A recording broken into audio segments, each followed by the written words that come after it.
It is Friday, the 8th of June. Nick woke me up about 45 minutes ago after having a nap. And it was more like, but the calm down after an adrenaline rush because we're going to fucking NXT, guys. Woo! Liverpool, we're coming for you suckers. June 15th.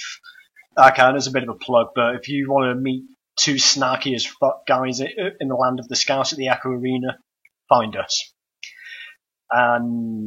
And with that, welcome to episode 5 of the Dragon Bomb podcast. You should probably say the name of it. Yeah.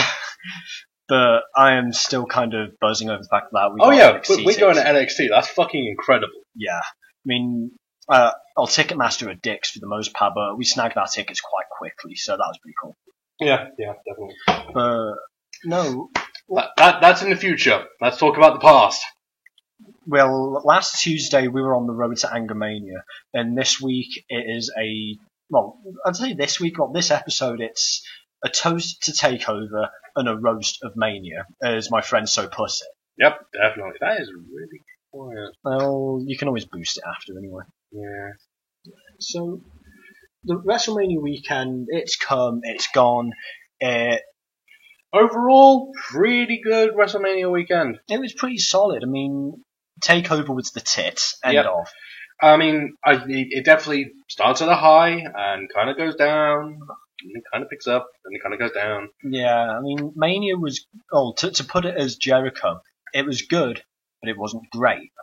Yeah. I'm starting to think maybe they should, mind you, Trips probably wants to do NXT after Mania. Because I feel like you have Mania, which was a bit of a letdown, and it probably just killed all the, energy. And expectation. Yeah. Because NXT was just off the fucking route. Just, ugh. Yeah, I mean, It's off the Mars with how great it was. It's that high. I mean, it was 5 a.m, our time, when TakeOver had finished, and I thought to myself, and I said to Soph, how is Vince going to top this with 7 hours of quality wrestling? Trips did more in 2 hours, not counting dark matches, but he did more with 2 hours televised than what Vince did with 7. Yep. And that was including the pre-show. I think it's definitely it's showing who should be in charge now. Clearly. And it's not Vince Jr. Nah, as it would appear to be. And some guy on the Botchamania fan page, I basically said, TakeOver is won and not. He had the gall. This guy had the fucking gall to tell me that Mania was going to be more entertaining. How the fuck was 7 hours of Vince's work going to top 2 hours of Trips? You're done. Fanboy. More like fucking Blind Mark. Or that. Same thing, basically. Yeah. That's the same thing. But no, TakeOver was absolutely fantastic. There was another dark match that I didn't know about, like Manny Andrade against Christopher Gerrard. I didn't even know that match was dark. And the Apollo Crews Elias Samson match was also a dark match. But recorded for a future, I'm guessing NXT just been? Yeah. I can give a quick recap of the match. It was pretty solid. I kind of figured Crews was going to win. But holy shit, I'd have to show you the episode after, just for the reaction alone to Elias Samson coming out. It's nuclear, as Meltzer would put it. No one, I'd say this is on par with Eva Marie and Roman Reigns, if not maybe a bit, less. Basically, he's not wanted, if you will, and it's going to take a lot and a bit of time for him to get over. Yeah. Now, go. All right, let's start this because this is going to be a long. Oh God! I mean, the first match on.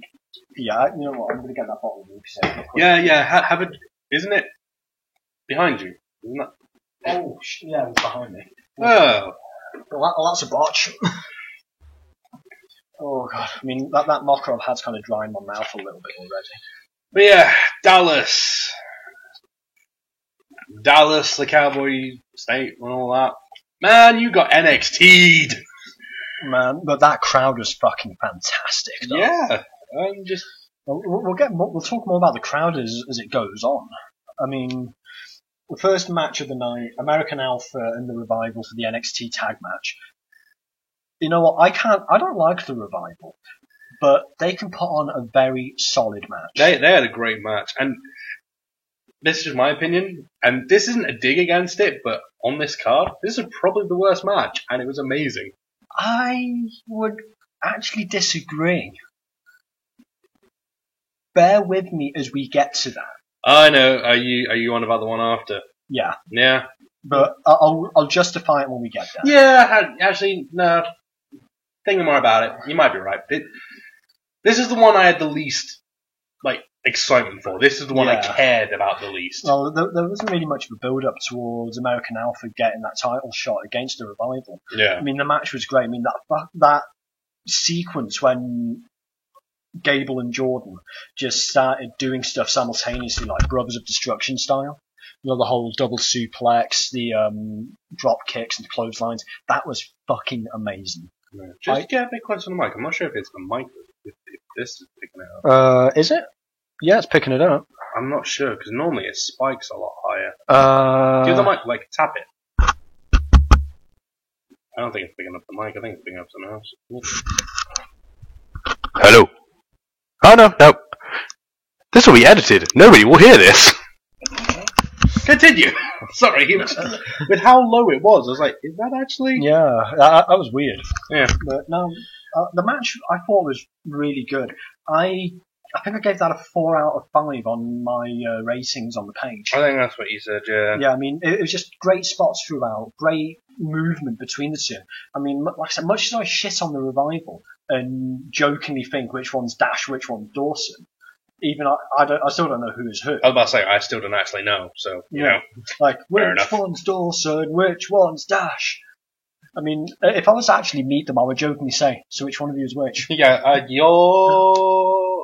remind me, I can't remember which one you are. And you're the other one. Yeah, like, you're both the ones. One of you, give me a hint, and then I'll get you. Yeah. And then I'll still get it wrong. God. So you're Dawson. Oh, wait, no. Yeah, I know what you mean. They're kind of generic, kind of... Yeah, I mean, they're old school. Interchangeable. I mean, they're good. They're good. You can't say that. Yeah, they're kind of like an old school vibe. I actually really enjoy that about them. And American Alpha is just pure fucking talent.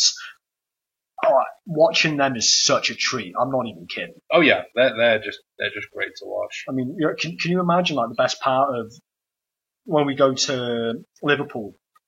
I don't know what the capacity is going to be in there for NXT, but there's going to be a massive crowd just doing the Jordan and Gable chant. Yeah, oh yeah. It's going to be fucking lovely.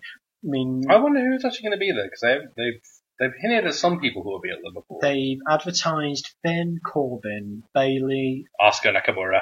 Oh! Yay! Shinsuke! As those crazy fangirls have put it. I like this. I like this when we're happy about wrestling, and it's not fucking Fandango! That scream is a thing of beauty. I like this. Can we wrestling? Stay good. I like being good about it. Buy a Fandango for fuck's sake. Please. I won't be surprised if his name comes up on the spring cleaning. Probably. He was in Mania. He was in the Battle Royal. Yeah, because he tried to dance with shit. Oh, we're jumping ahead of ourselves. But you're just venting because you don't like Fandango. Because it's fucking Fandango! You didn't see him wrestle! I'm lucky You didn't. weren't watching when Chris Jericho gladly put him over at WrestleMania, and it was like, oh my god, this is the worst thing that happened ever. Why do I watch this garbage? Yeah. NXT's good. Let's get back to the fray. Thank you, Based H. Thank you. We'll praise the triple. But no, the Alphas won the belt. Absolutely solid showing from both teams, and the post-match interviews, like those two were emotional. Yeah, definitely. I mean, with respect to the two, I mean, they're like Shelton Benjamin and an early-ish Lesnar. Yeah, I know what you mean. Yeah. I mean, well, Angle could certainly see potential in them if he was to come back and manage them. If he does. But if he comes back as another story, yeah, that's a big thing in itself. Yeah, And next match, I personally thought was the weakest on the card. I guess in terms of an actual match, yeah, probably the weakest. The build-up was good, but between Corbin and Aries, like, the way I saw that match was, it was good, and I thought it was more beneficial that Aries did win, which indeed he did. And that counter from the end of days to the pin. That was great. That was a great counter to it. There was one thing that startled me throughout the entire match that I could not get over whatsoever. What? It's Jack and the fucking Beanstalk Giants. Oh yeah. I mean, Aries. I actually forgot how short Aries is. Aries is a tiny little man. He's a very tiny man. He'd kick the shit out of me, but he's a tiny man. I will assume I am taller than him. Yeah, probably. I mean, I think he's got to be about 5'9", 5'10", easily. Yeah. And then you've got Corbin, who's got the best part of a foot on him. I still don't like Corbin. I like him. I just find him boring. I think he's a great heel. Yeah, but he's boring. It's like, yeah, I don't hate him. He's not doing what heels do. I don't hate him. I just see him and go, oh, you got that stupid chest tattoo. You're like a Brock Lesnar wannabe. He came out of something from fucking Fallout, though. Like, in his entrance. Oh god, that was really fucking just like, I'm a lone wolf because I killed the other wolves and put them on my shoulders. There was a lot of fucking World of Warcraft shoulder armor going on this weekend. I was convinced it was like Fallout. It was like, I think in his mind it was like, wrestling Austin Aries almost makes me wish for a nuclear winter. Yeah, fair enough. I mean, because everyone at this point knows Corbin's disdain and utter dislike of indie darlings and what have you. Yeah, but that's because he's a fucking ex-footballer. He's one of those who failed to do what he wanted to do and has kind of come to wrestling. That's kind of the problem with Reigns. Like, he didn't want to get into this initially. You know what? There's a wrestler who actually defied that trope.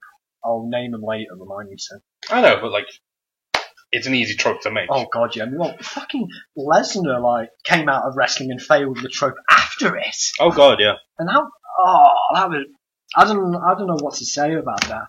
But let's just shit on Lesnar later. Yeah, don't worry, Lesnar. We'll get to you. Eventually. But no, somewhere. Yeah. Aries winning, I thought was really beneficial because that's going to fuel the feud between Corbin and Aries. Yeah, but is Corbin going to be on NXT much longer? I would imagine he would be. I mean, they had KO like bounce back and forth between NXT and main roster before, like while he was champion, no less. Yeah, but I think that worked very well with KO because it helped elevate NXT. Yeah. And I mean, let's be honest, KO was kind of ready to already. Like, the fact that he kind of went in straight into NXT, probably because they wanted to do stuff with him and Sammy. Yeah. Like, he could have done the Styles. He could have gone right into the main show. I think it was more beneficial for him to go to NXT first. Yeah, but you could have easily slotted him right in. Easily. But I think it was best, like, you give the NXT crowd, like, those that didn't know who Owens was. Yeah, yeah. It's like, this is Kevin Owens and he's going to fuck your shit up. Yeah. This is Baron Corbin. He may not be looking much, but he's still going to fuck your shit up. I mean, granted, it's better than when they were giving, like, 6-second matches. Oh, Jesus. I mean, I hated that. Same. I mean, I hate when people do that.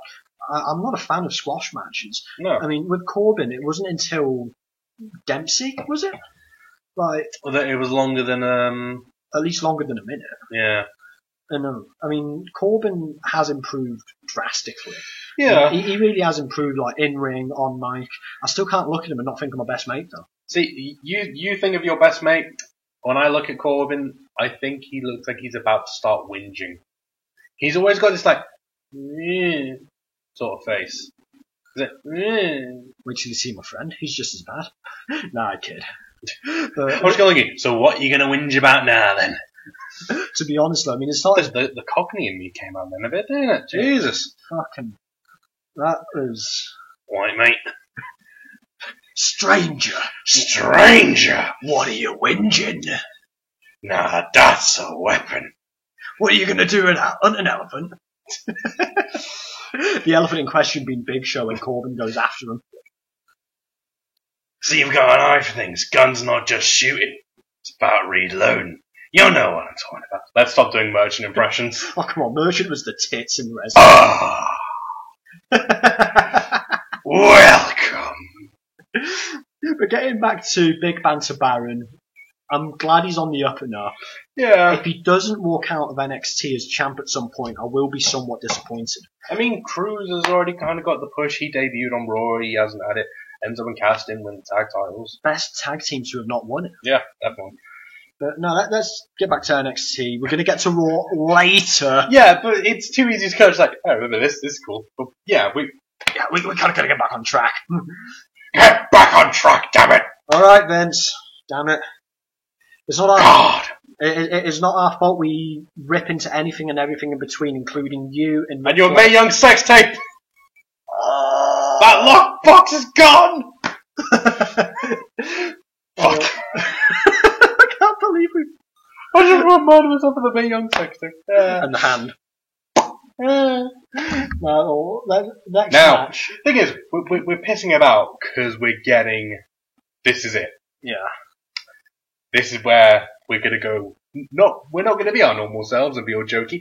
We're gonna become fucking serious smarks here. Yeah. I mean, this is the part where the jokey versions of Kenny and Nick just disappear, and this is like... It'll probably still come out, but this is like, okay. Match of the fucking year. The first of 3 main events of NXT, Dallas. That's basically what it was. There were 3 main events. It shouldn't have been a main event, but it was. It was so fucking good. Yeah, but I knew going in, this is going to be a main event because Well, Sami Zayn versus Shinsuke Nakamura. What more could you possibly say?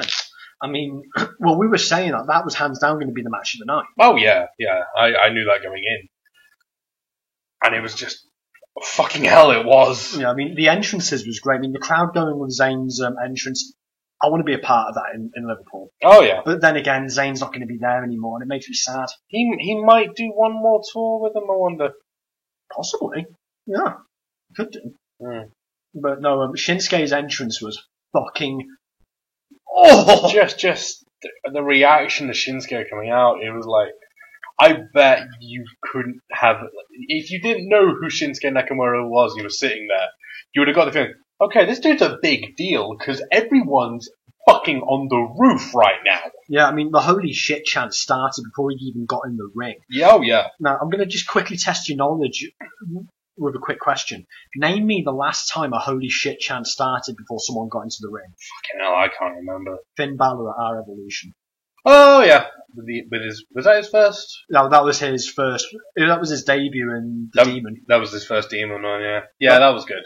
Well, fair enough. Yeah, that's why that got a holy shit chant because that was great. Yeah, I mean, Shinsuke comes in, and we've both watched New Japan, and his entrance, other than his new entrance music, which is fantastic. CFOS have really outdone themselves on this one. It's great. I still love Subconscious a lot more because, I mean, I don't know if you saw, but that was my hype music for my Pokken tournament last weekend. In between matches, I'd just sit there listening to it and Nick, you're up. Okay.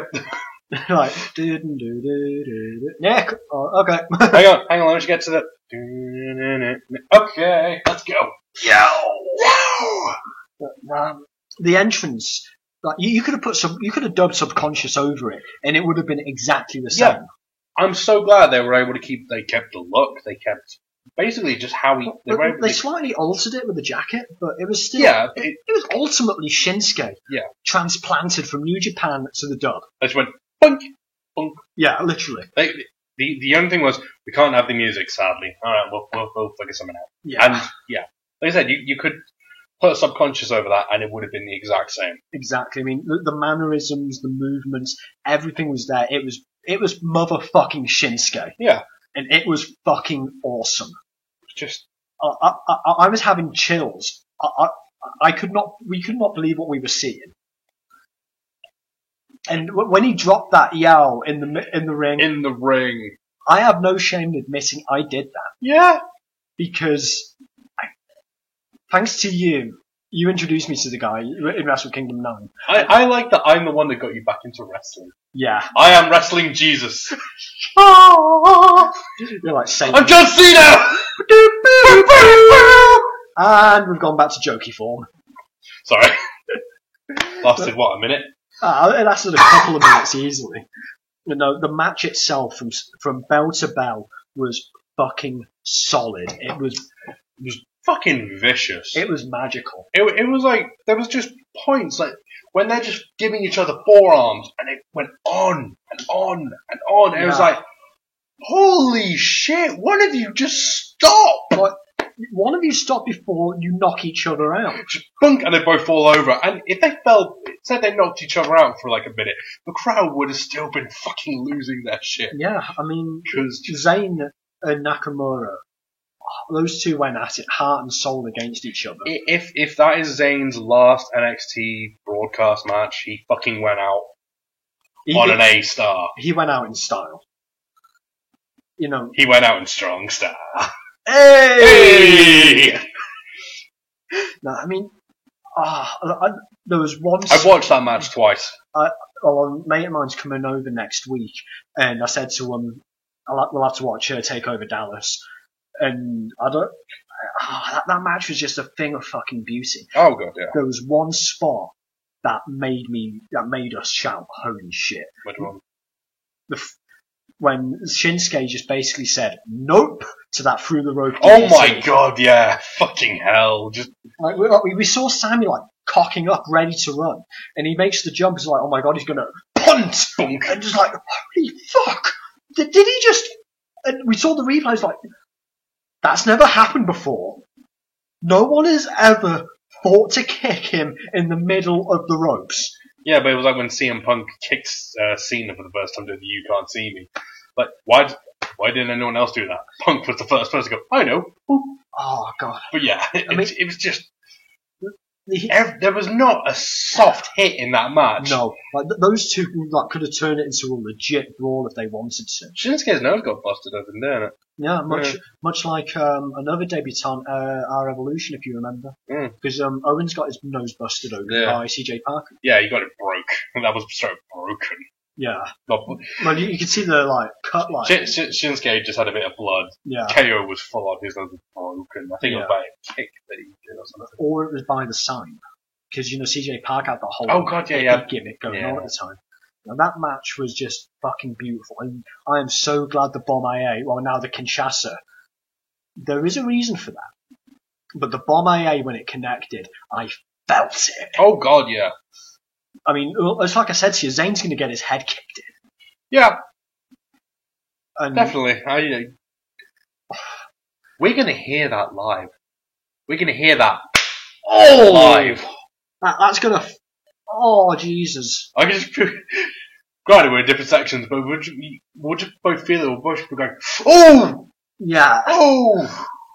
We saw stars. Well, we were saying, I mean, like, about Shinsuke's knee, it's like, come on! Do it! Kick me! I'm here! And then, but we said, but I would take a Bomb-IA, or a Kinshasa. Do you know what I wouldn't take? Katsuyori Shibata's penalty kick. Oh, yeah. Dunk. I legit, if I was to get in the ring with Shinsuke, I would be honoured. And I would love to do that if such a chance ever occurred. But I would just basically go, nope, the minute you tell me to go against Katsuyori Shibata. He is stiff as fuck. Yeah, it's like, do I have health insurance? No. Fuck that. Yeah, it's like, it's like, oh, you got a match against Shinsuke. Okay, cool. But there's going to be an interference spot by Shibata that you're not really going to know about, but you're going to get kicked in the back of your head. Wait, what? Yeah. Like, have fun, push you out there, like, how do I prepare for getting kicked at bunk? Yeah. So in the middle of the match, okay, he's going to come and kick me at some point. Oh, yeah. Fuck. Oh. No, but Shinsuke's Kinshasa is a sight to behold as always. There is a reason why it was changed from the Bomb-IA to Kinshasa. Wow, how come? I didn't know this. I thought Bomb-IA was Japanese. Because you could easily write it in Japanese, I don't know if you could do it in kanji, but you could do it kanji or katakana. You can do it in katakana or hiragana easily. Yeah. But Bomb-IA means killing in Congo. Ah, right. And this was being, and in the Rumble in the Jungle match between Ali and I think it was Fraser. My boxing knowledge is not that great, I will admit. But basically, they were Mine. well, people in the crowds were shouting Ali Bomaye, Yeah. meaning Ali kill him. Yeah. And that's where Shinsuke got the name for the Bomaye. And Kinshasa is the capital of the Congo. Yeah. So it's So very it's still a reference to it. it's very clever. Still like, don't worry, I've changed it to something you'll know. But we can't have something that is killing the same that we couldn't have kill Owens kill. Yeah. Which I'm sure is a shame. Well, that Granted, you still get a chance of Shinsuke's gonna kill ya. That's going to happen in Liverpool. Oh, you know it. God. But I don't know whoever he's against on NXT next week. I think it may be either Gargano, Ciampa, or someone else, but they're going to get their fucking heads kicked in. Oh, yeah. I won't be surprised if at any point you're going to get your effing head kicked in chant's going to kick in. Literally speaking. Oh, yeah. Because, I mean, they had that one for Daniel Bryan. They're going to possibly put that in for fucking Shinsuke. Oh, God, yeah. Hell yeah. Definitely. But no, the Bomaye, the pin count, you know, I mean, Just a great match. it was a thing of absolute beauty. It really, really was. I mean, fair play to both of them. mm, You feel genuinely sorry for Sammy as he's walking out the ramp. yeah, like, did you see the look of amazement and awe like, when Shinsuke got into the ring as well? Oh, yeah. Like, it was It like, must be man, that thing of, fuck, I'm in a ring with Shinsuke Nakamura. yeah, like, it's just that look of amazement when you're going against a guy who is, yeah. No, this is happening. I'm actually. But like, at the end, you can tell Zayn was really emotional, like hearing the crowd going, like hearing them sing along with his song, etc. Oh yeah, definitely. Also, have you ever heard in any wrestling promotion? You don't watch Ring of Honor, do you? I haven't really seen much Ring of Honor. I don't know if it's ever happened in Ring of Honor, but I have never heard a Fight Forever chant until Shinsuke Zayn. Oh my god, that was amazing. Yeah. I mean, well, that was at a point when they were both just kind of like sitting there, like, if not battering each other. yeah, and just like, fine, and it's just like you do. Whenever I hear chants, like, oh yeah, that's funny. I was sitting there going, yeah, fight forever, fuck it. I mean, Screw the rest of NXT. Who cares about Joe and Jamal? Just keep going until you have to turn it off, God. or till they both go, fuck it. Yeah, they should have it. There has to be an Iron Man match between Zayn and Nakamura. Oh god. No, actually, who would you consider the best technical wrestler or best like strong style kind of guy in the dub right now? Shit. Trying to think of somebody who's very technical and like can kind of compete with that, and I can't think. Bugger. I would like to think Rollins is very. It could. Rollins could have a good one. Yeah, but basically what I'm saying is that I want a 60-minute Iron Man match between whoever the best comparable guy against Shinsuke. That match would be the fucking tits. It would. Fucking hell. Actually, you know what? Fuck it. Let's actually make Lesnar work for 60 minutes. No suplexes, no bullshit. 60 minutes of Shinsuke and Lesnar for the title. Book it. No, can we just have 60 minutes of Shinsuke constantly kicking Lesnar in the head? Yeah. Just bounce off the ring, kick him in the head, sit him back up, do it again. Yeah, if anything, that would be a perfect, if not hilarious. That is the destruction of Suplex City. Yeah, and Because you're getting kicked in the fucking face. oh god, repeatedly. Oh. No, let's make Lesnar work for a fucking hour because I want to see Lesnar actually do well. But we'll get back to ripping him a new one later. But Zayn, thanks to you, Nick, you got me back into wrestling with our evolution, and Sami Zayn made me believe again. Yeah, oh yeah. It sounds like a bit corny and shit. It was the same with me though, because I was kind of watching on and off back. Like I started watching again. First WrestleMania, I watched a couple of Raws on the lead up to 27.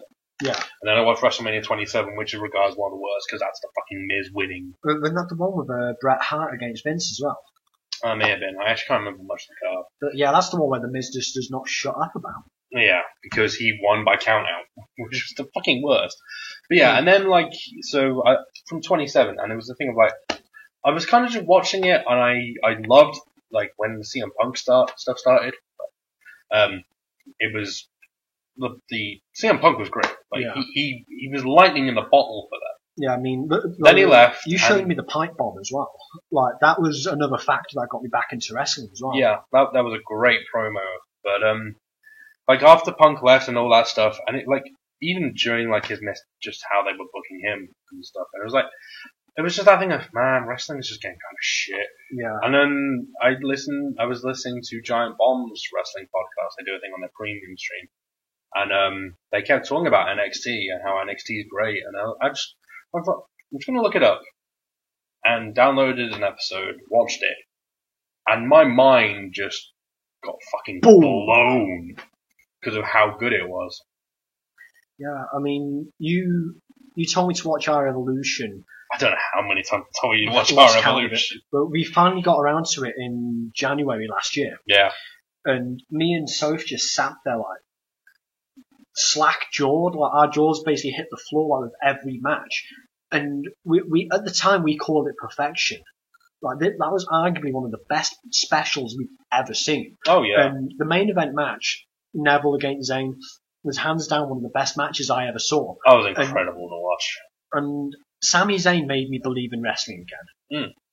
You know, like what me and Soph really loved about that match in particular was we did not know, we only knew the basics about these guys, but they told such a brilliant story in the ring. Yeah, exactly. I mean, Neville was like the I am not going to let you beat me cocky kind of heel, and Zayn was like, if I can't beat you, why am I here? Yeah, they had that similar to what happened like with Zayn and Caleb, obviously not to the extreme, but it was, I think they were friends, but like Sammy had that thing of every time we had a match and like you got hurt or something, and I'd be the friend and worried about it, and that's when I'd lose. And like he was so good. They were so good at like getting their story across without a 15-minute promo in the ring of Yeah. talking. That's talking. exactly what I mean. I mean, they gave it their all in the ring, and they told such a beautiful story in there. Mm. And when Zayn got that free count after the hell of a kick, like I think Soph was close to tears. Like, and I was emotional watching that match because of how brilliant it was. Like, I'd never seen such perfection in wrestling before, and it was solid proof that PG wrestling does work. Oh yeah, definitely. And then Kevin Owens came along and ruined everything. And then Kevin Owens came and fucking killed Sammy. Yeah. Oh, you're the champ. Bunk! How's a broken back feel? Yay! Dun, dun, dun, dun. But in seriousness, Zayn made me believe again, and I can't thank you enough, because I always credit 3 factors that got me back into wrestling. The pipe bomb, Mick Foley's autobiography, Yeah. and Our Evolution. With the autobiography stuff, I found Have a Nice Day in a charity shop in Holyhead years ago. And I thought, you know what, I like the guy, I may as well give him a read. Yeah. And I really enjoyed it, and like, it just gave me a brand new perspective into wrestling. Yeah. And those 3 just made me enjoy wrestling again. And then I told you to watch Wrestle Kingdom 9. And that was a spectacle. And Holy then- shit. That was amazing. I just remember you saying, watched it, and I was like, you're welcome. I just remember, because it was the same thing. Have you watched Wrestle Kingdom 9 yet? No, watch Wrestle Kingdom 9. Find a way to watch Wrestle Kingdom 9. Yeah, I think we watched the JR Matt Stryker commentary. Yeah. version. They were pretty good on commentary, I will admit. I can't thank you enough for getting me back into wrestling, man. I really can't. It's been emotional. Up until then, I was very dissatisfied and pissed off with the world. The wrestling world, anyway. You're lucky. I got you in after all the shit of Fandango. And Super Cena at his worst. Yeah. But no, Sami Zayn, thank you. Yeah, Thank definitely. you very, very much. And I'm sorry that you're going to probably be stuck in the fucking mid card in WWE. So long as we get a solid feud between you and Owens, Oh, that'll be amazing. That will be amazing. right, I think the casual crowd got a very good idea of that when they both held the ladder in the IC ladder match and just tossed it aside to start beating the shit Yeah. out of each other. Did you see there was like a, you know, like you had to do a walkout like we're destined to do this forever, Yeah, and it's a clip of every time that in other promotions when they've done ladder matches of and they've put KO putting him through the ladder. Yeah. And it just happened again. It was like, fucking hell, they're right. They are just they're stuck in purgatory then too. But It's great. I wouldn't want it any other way. No, definitely. No, but that was easily hands down the match of the night. Zayn, again, thank you. You're fucking awesome. And then we move on to Shinsuke, you're gonna fucking have a fun time, I hope. in NXT. And I will heads are see gonna you roll. in June! Yeah! Have you? Speaking of Shinsuke, did you see the mini interview / promo after his match? Yeah. Have you seen his smile? It is fucking terrifying. Same as Asuka. No. Asuka can cause arousal, fear. Yeah. I and guess you see Shinsuke smile, you're more like, run. Yeah. It's like, you know, like the Mortal Kombat 3 fatality where Cabal takes his helmet off. Yeah. The ghost of you's already fucking down the road. Yeah. You're all there, paralyzed in fear, going, fall over. Yeah, and already, like, your soul has screamed like MK style, like, ah! It's like, huh, I suddenly feel very hollow and no. Like, have you seen No Country for Old Men? I haven't actually, no. The trope describing Anton Chigurh in that is like the slasher smile. Oh, yeah. That's Shinsuke. He's got that smile that's just borderline psychotic. Like, I'll have to show it you after. It's going to be a Japanese thing, because when Japanese people smile, you're fucking terrified. Yeah. I've seen it in enough anime, I've seen it in enough fucking Japanese horror movies. Like, when someone smiles with just that little look in their eye, it's like, oh, I'm fucked, aren't I? Yeah. But God. Granted, Asuka's made you like, hey, are you horny? You're horny and you're going to kill me, aren't you? In the bedroom, possibly. No. I don't even want to think about You already are. that. Cross leg. But no, Penis joke. speaking of Asuka, her match against Bayley. Oh. That was I really enjoyed that match. I was so... I was pulling for Bayley that entire match. I flip-flopped so much during that match. Because, like, in my heart of hearts, I was like, I want Asuka to win because I love Asuka, she's great.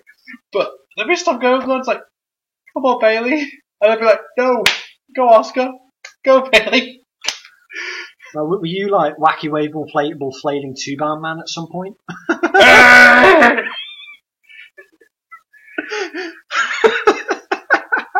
Yo, there was just stuff going on. I'd be like, yay! Oh no, she just kicked Bayley in the face. Oh god, Asuka's probably going to murder Bayley at this rate. It's like, But fair play to Bayley though. She fucking gave as good as she got. I'm actually going to be honest. I think we saw a more dangerous and physical Bayley. Oh god, yeah. I mean, like She fucking came out raring to go. yeah. I mean, against other opponents like Nia Jax. Well, even Anyone. against like people like when she was against Charlotte or Sasha, she was a lot more kind of reserved in it. This, she just kind of went, Yeah. I'm going to stop being all the happy yay girl, and I'm just going to fight you. Yeah. And I think Asuka liked that. Yeah, I mean, if there's one thing I've noticed with Asuka as well, the more a match goes on, the more sadistic she becomes. Oh, fuck yeah. I mean, it's like, it's kind of like Shinsuke. He's going to get more and more physical as it goes on. Yeah. But with Asuka, she's got the look that she's going to enjoy every single kick she's going to drop in your face. You can picture being like, oh, you survived that one. Very good.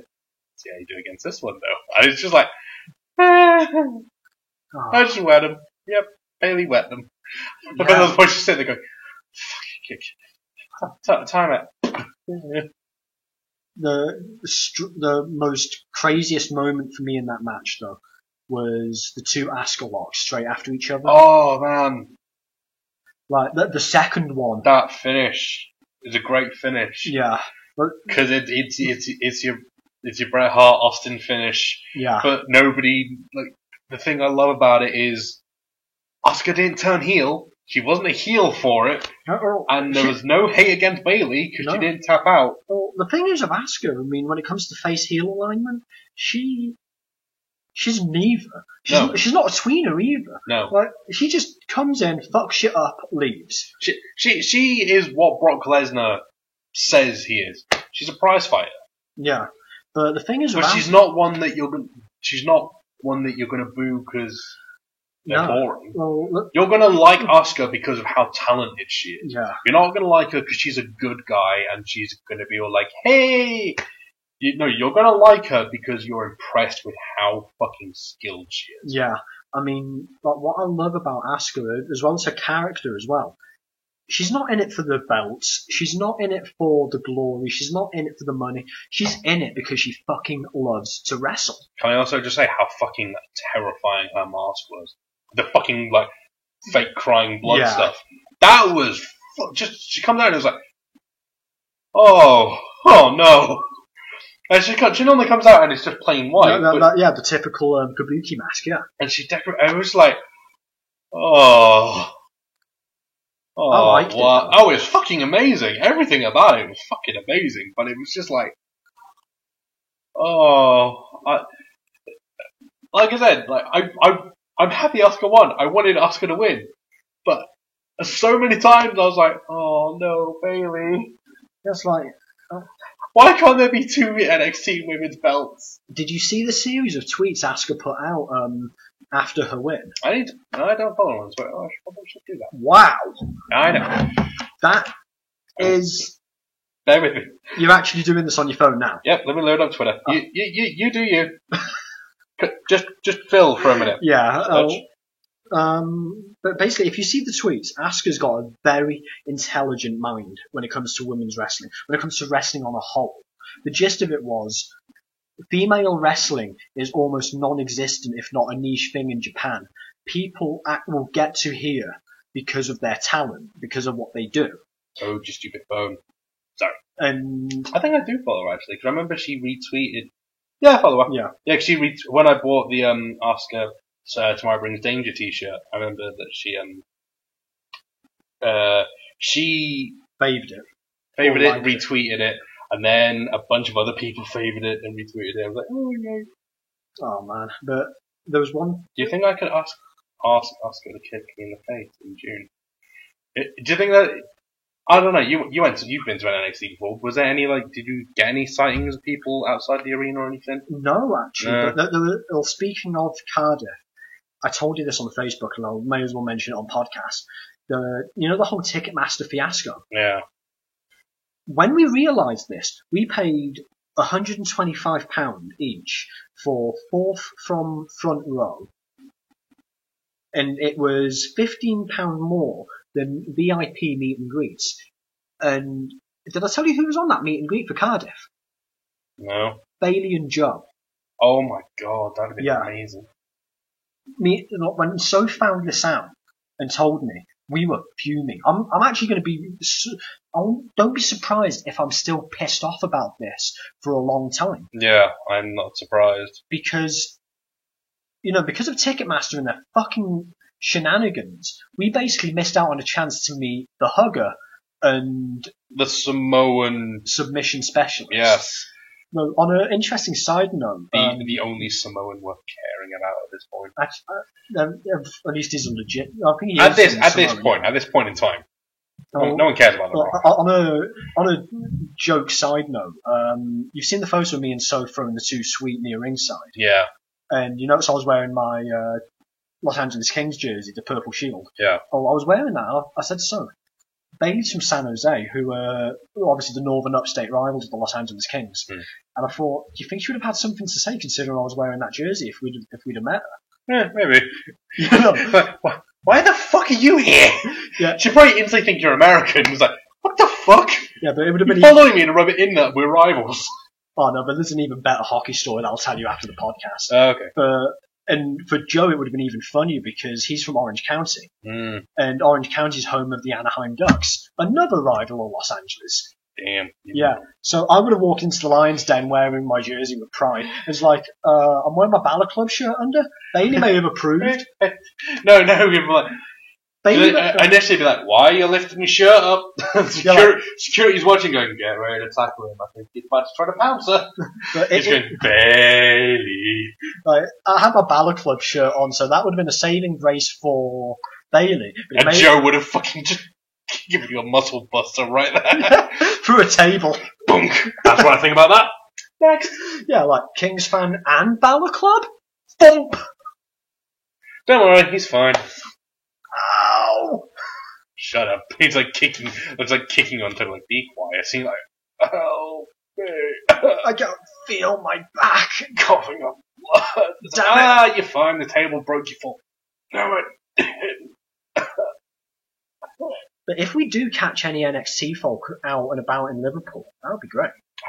I would be so happy to imagine getting a photo with either Shinsuke or Asuka. Oh, man. Well, That would be my profile picture on Facebook, and it would never fucking change. You know what? Given that, given that the Japanese have a very interesting fascination with English culture and stuff, don't be surprised if we may actually end up catching either of the two. Especially in Liverpool being a very cultural place. Stop it! You're getting my hopes high now. Let's stop before I get too happy. But in seriousness, don't be surprised because Liverpool was European capital culture. I know. But I'm just trying not to think about it. Really. Going back into reality and into NXT, who's going to challenge Asuka now? Because Asuka is Emma. Actually, I've already cancelled and nullified that thought. She is possibly more than likely going to be feuding with Becky Lynch on SmackDown, and so on forth. Mm. So, yeah, who's going to stop Asuka? I don't know. Because Fuck. the only person I can legit name who is capable of stopping Asuka is Bayley. No one else, it's basically, do you remember what I said to you? If Asuka was to win the belt, the rest of the women's division are going to die trying to get that belt off her. You know, you never know. Eva Marie might go back to NXT. No. And she's going to come out. No. I can just picture that. So, Asuka. I can't do a Billy Neal impression. I was like, so Asuka. Your next opponent. No, what the fuck is that? No, that was like semi-Geordie. But no, it's like, I've got it. It's like, the two are bickering in ring, and like, ladies. So, at NXT TakeOver, Asuka, you will defend your belt against Eva Marie. And Asuka would go, Could you imagine the crowd just going fucking ballistic? I think they would love it, because it would just instantly be, Asuka's gonna kill you. Asuka's gonna kill you. They'd be fucking holding up Tombstone with Eva Marie on it. We called the chance. Oh. Bailey's gonna hug. Oh god, the drink's gone down wrong. Oh, but yeah, Bailey's gonna hug ya. That happened, and I was happy. Yeah. The hey Bailey. That's gonna happen, fucking shit. Can I be honest with you? I am so happy that I'm chant happy I am so happy that chant carried over. Fucking, you know what? The amount of British isms in the crowd that weekend. Can I be honest with you? There was a lot of it on WrestleMania and a lot of it on Raw. We have taught those American crowds how to get shit done. Oh yeah. But here's the thing: we have fun with our chanting and shenanigans. Oh yeah, definitely. I mean, was there a guy in NXT at one point who had like a top knot hairstyle? Oh, fuck. He had the top knot wanker chant going on during the Takeover tour. It was like top knot wanker, and then the not so PG fuck you Corbin. Yep.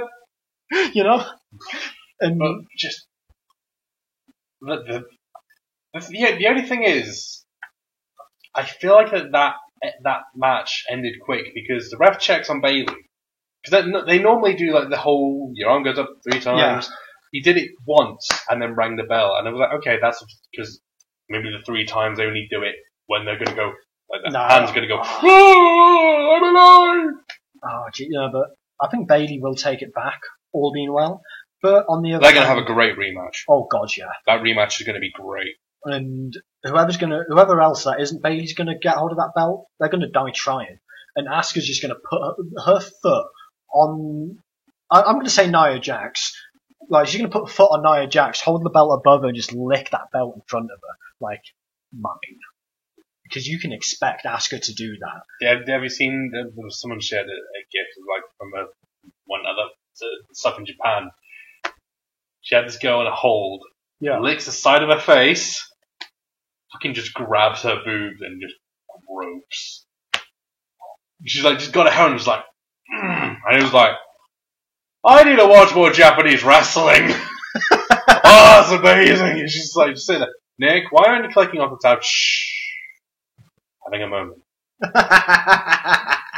Okay, I'm done. No, but Asuka, I am glad is champ. I couldn't be mad either which way. But like I said, Bayley's the only competition Asuka's got. Everyone else, Unless they've got someone in the wings, unless they've got Actually, something planned. I'm going to name a candidate straight off the bat. She becomes a free agent either this or next month. Yeah. Velvet Sky.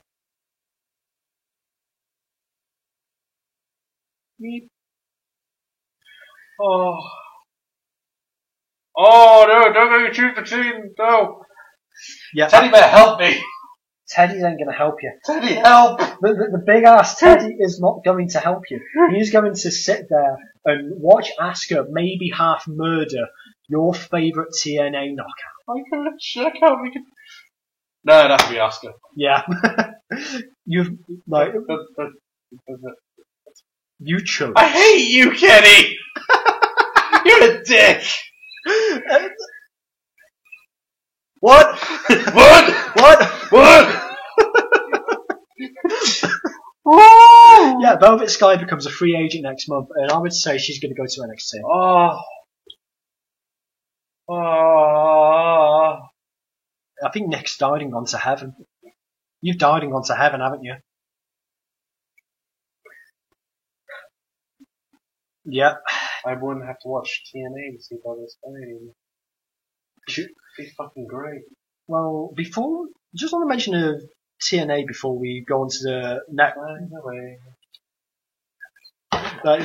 I'm gone. I didn't know that. That's news. You know, everything's news this week. Well, speaking of TNA, there was a familiar face at Takeover as well. As is it Mike today? Bobby Roode. Bobby Roode. No, it's Rude. It's like, oh shit, I've been saying it wrong. Bobby Roode. Do you ever see the pic of Bobby from King of the Hill with Rude from Winnie the Pooh next to him?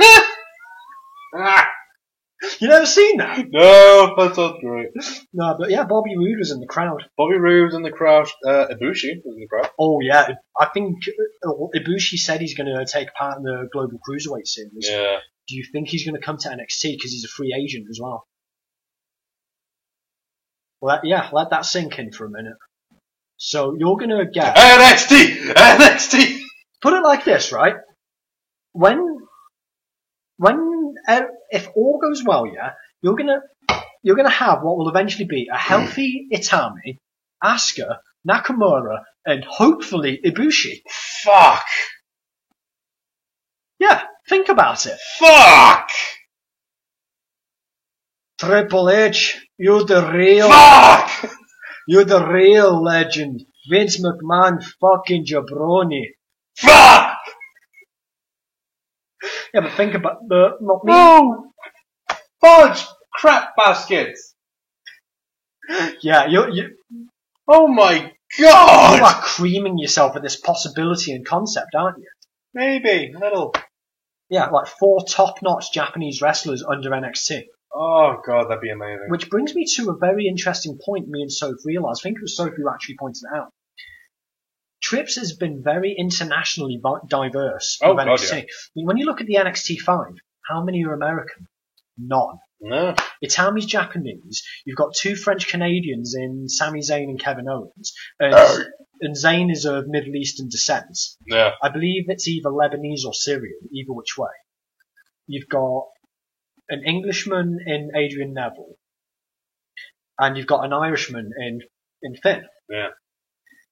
And then you look at some more of the guys in NXT, and you know there is quite a good diverse cast of various backgrounds and nationalities. And the thing is, that's the thing.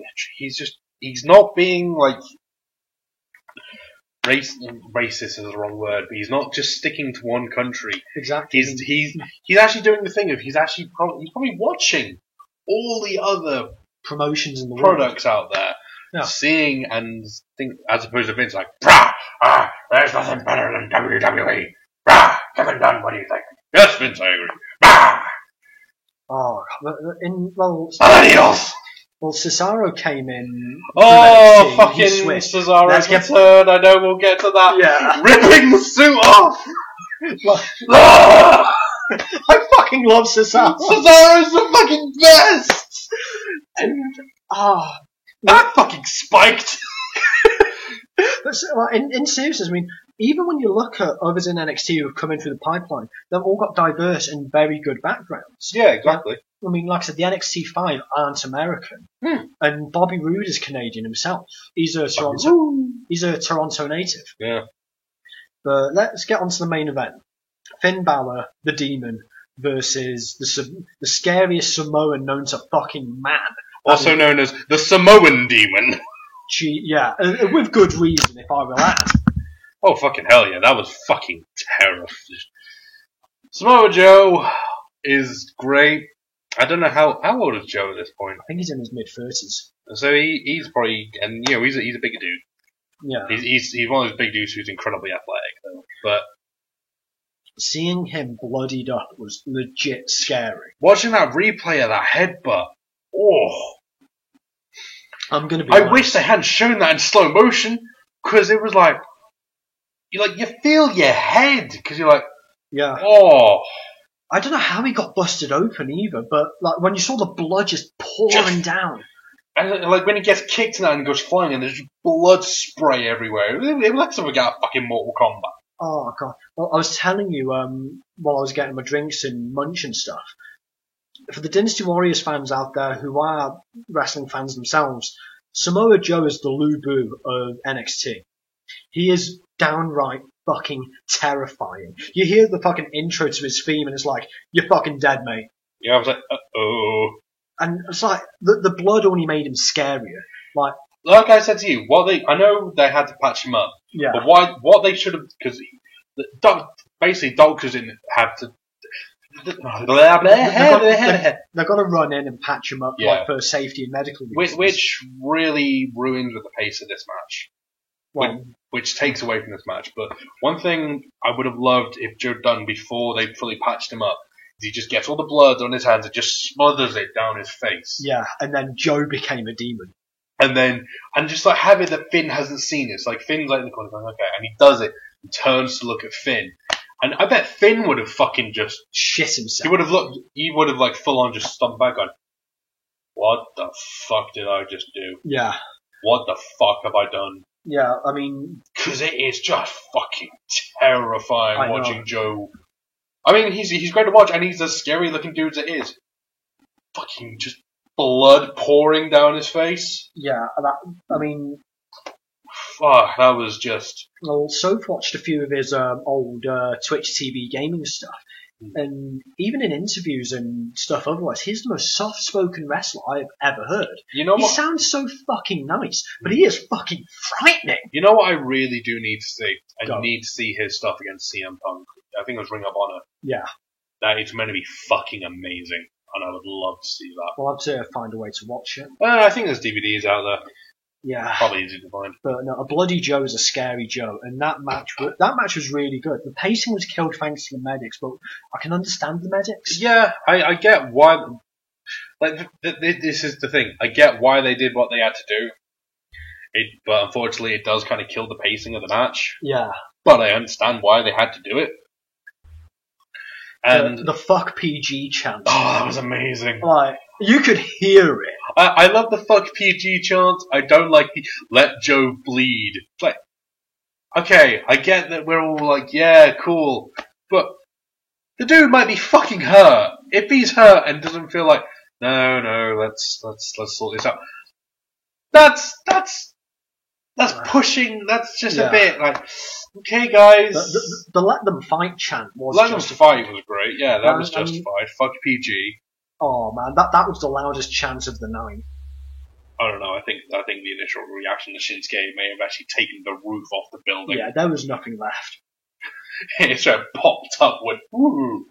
Yeah, like I think Corey Graves actually saw it happen. Like him and was it Tom Phillips? Is it? I think it was on It Phillips. was like, wow, Tom, can you see the roof on that?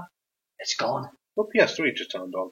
Automatic updates. Uh, But no, that match was really solid. Oh, yeah, that was great. Aside from pacing issues, it was really fun. I really enjoyed it. It was an odd finish. Yeah, the counter from the sleeper hold. How is such an odd finish? Like, I was full on not expecting that. Same. It might be that they. I wonder if they said, like, listen, like the pace of this is already fucked, We may need to finish this up quickly. and Joe could have been like, dude, like, I'm in fucking pain. Yeah. I don't know how long it's going to stay like this. It must have been like an off the cuff finish. I wonder Yeah. because it's really nice because it's not a typical finish that ended in just like there's the finisher. It was a nice counter finish. Yeah, seeing Finn, like, jump off the turnbuckle out of the sleeper hold. It's a great idea because it's using Joe's weight again. Because that's like the fun things for Joe. I've got all this weight and power behind me. Yeah. Oh God, he jumped, pushed me off balance, and has used it against me to get a pin. It's actually really good, like ring psychology when you think of it. And the look on Joe's face when it was all said and done, it was like, what do I have to do to beat this guy? And the thing I was quite surprised is that because obviously he didn't just like go off straight away. It was like he doesn't do any of the whole. I was expecting like a beatdown. Yeah. And Like, he lost gracefully, if you will. Yeah, he kind of went, okay. I wonder, that's why I think maybe it was not an off-the-cuff finish. I wonder if it was going to be like a coup de grace and Joe was fucking out of it. Or the 1916. Yeah. Well, you'd probably remember it as the Bloody Sunday. Yeah. But no, Finn renamed it for historical reasons. Because it's the 100-year anniversary of the Irish Easter Rising. Yeah. Can I also say, as cool, I like what Finn does. The chainsaw. Texas Chainsaw. Yeah. I actually kind of liked it. I don't know. I think the problem is because he obviously likes doing these little character bits because he did the Jack the Ripper stuff in London. Yeah. But when he's just decked out in his normal demon gear, it doesn't mesh. Like if he'd come out dressed like Leatherface, fucking hell, that'd have been incredible. Yeah. And just like. And of course, better use of a chainsaw than WrestleMania. Oh yeah, way better. But I was half convinced, like, because I've just seen wrestlers mess around with props, and I've seen Brock Lesnar throw a car door and hit somebody. He was like, don't fucking let go of the chainsaw, Finn. Just don't let it go. Whoop. Oh, no. Did you notice him, like, try and time it with the theme as well? Oh, yeah. Like, dun-dun-run, Yeah. dun-dun-dun-run. And of course, my first reaction was, I want to play Resi 4 again. Or just so you can get chased by Dr. Salvador. Just goes out and going, no! 2 Resident Evil references in a podcast. Way! But to be honest, I loved the blue accents on his painting. Oh, yeah. That was lovely. Yeah, it was really nice. Oh, yeah, I think it may have been a tribute to a late British wrestler. I can't remember his name offhand right now. Yeah. You know who I'm talking about. It was cancer, wasn't it? Yeah. Poor guy. I'm really annoyed I can't remember his name. Something Travis, was it? I think it was Travis, yeah. Kirk Travis? I think it was Kirk Travis. Yeah. Oh man, we're going to get butchered for this. But you can't remember. But we are so caught up in NXT and Mania. You can forgive us for this. Hopefully. But that's NXT covered. NXT was fucking 5 stars. And a toaster takeover? A toaster takeover. I so want to do that at some point. I'm going to be honest, I actually tried pulling that off once. We tied a lacrosse game against Liverpool University, first game of the season. And one of my teammates' brothers bought a crate of Budweiser cans, and I just so happened to have 2 cans in my hand. I need some. Yeah, I actually gave it a go, but I kind of failed, so I just opened up both cans and just poured them down me, like drinking as much of it as I could. Yeah, I have to do that at some point. Just open them and just boosh. I so want to do that. Actually, that was one wrestling reference from my lacrosse shenanigans I didn't tell you about until now. Yeah. Do you want to take a quick break just so I can get Yep. Oh God. Right. Well, we will have a break, and we will be back with WrestleMania. And we are back. In that time, I went onto Reddit quickly and discovered photos from Kevin Owens' MySpace. That was Reddit is great. And speaking of Reddit, we've also noted that Titus O'Neil is no longer on the couch eating ice cream and flipping tables. The suspension is over. The suspension's over. We might not see him on TV ever again. Yeah, I have. Then you can hear Vince being like, "Well, I have altered the suspension. All right. Pray I do not so alter it any further." Titus, you're gonna go out there dressed like a puppy, and the bunny who used to be with Adam Rose is gonna come back, and he's gonna shag you for the kids. And then Titus was like, "This is the worst deal. I have altered the deal. Pray I do not alter it further." Gee, that was like ghost nappery. Vegeta! Oh no. Oh no. Vegeta! I'm haunting you. I love it. Okay, tangent. I'm sorry. You know the mustache thing Mustache. from Dragon Ball Z Abridged? Think so, yeah. They did a song of it. It's basically just Vegeta going, mustache, mustache, mustache. I need to see that. You need to see it, and then you need to play at half speed. It's like you're fucking tripping out. It's the weirdest. And then, because there's that, and there's also a 1 hour loop of Mr. Popo going, bye. Bye. And if you do it slower, it's, bye. Fucking terrifying. It's Mr. Popo, the abridged version. Yeah. What are you expecting? Pecking order. Bye. No, I can tell you where they're not. Safe. Safe. Well, that is actually what WrestleMania isn't right now. I feel like we're just delaying the inevitable. Yeah. Mr. Popo was right. Mr. Popo knows. He's like, you don't want to talk about WrestleMania. I'll tell you, Armenia and Vince McMahon isn't safe, especially from those two weird. No!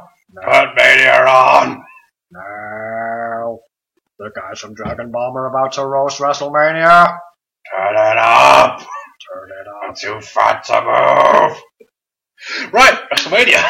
Where do we begin? The pre-show. That's where we start. This is where you take it away. I Yeah, didn't watch okay. pre-show because 5 hours of WrestleMania was enough. 7 hours was something else entirely. The pre-show. What was even on the pre-show? You do your talk. I'm just reading the list. Kalisto beat Ryback for the US. He keeps the US. It was a pretty good match. It was entertaining.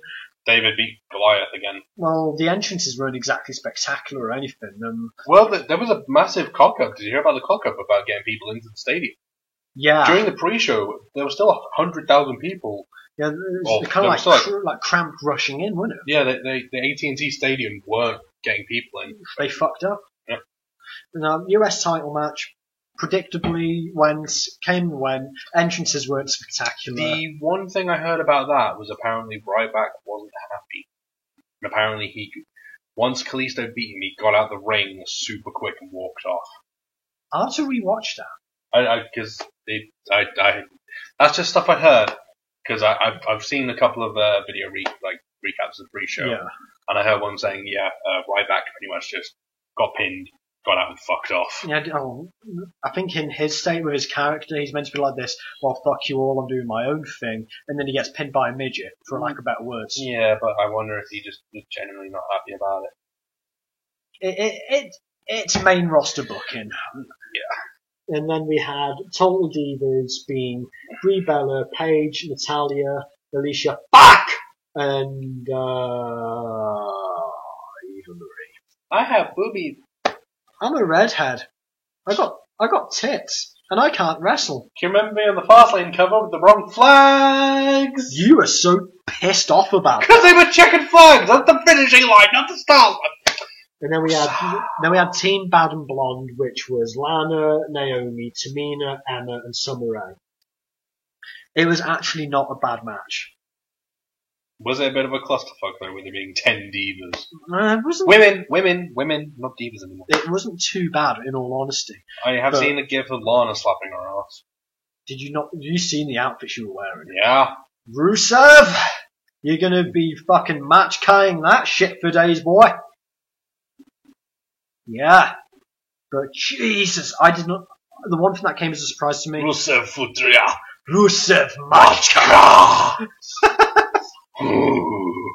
The one thing that came as a massive shock to me, and that was Lana actually in the ring.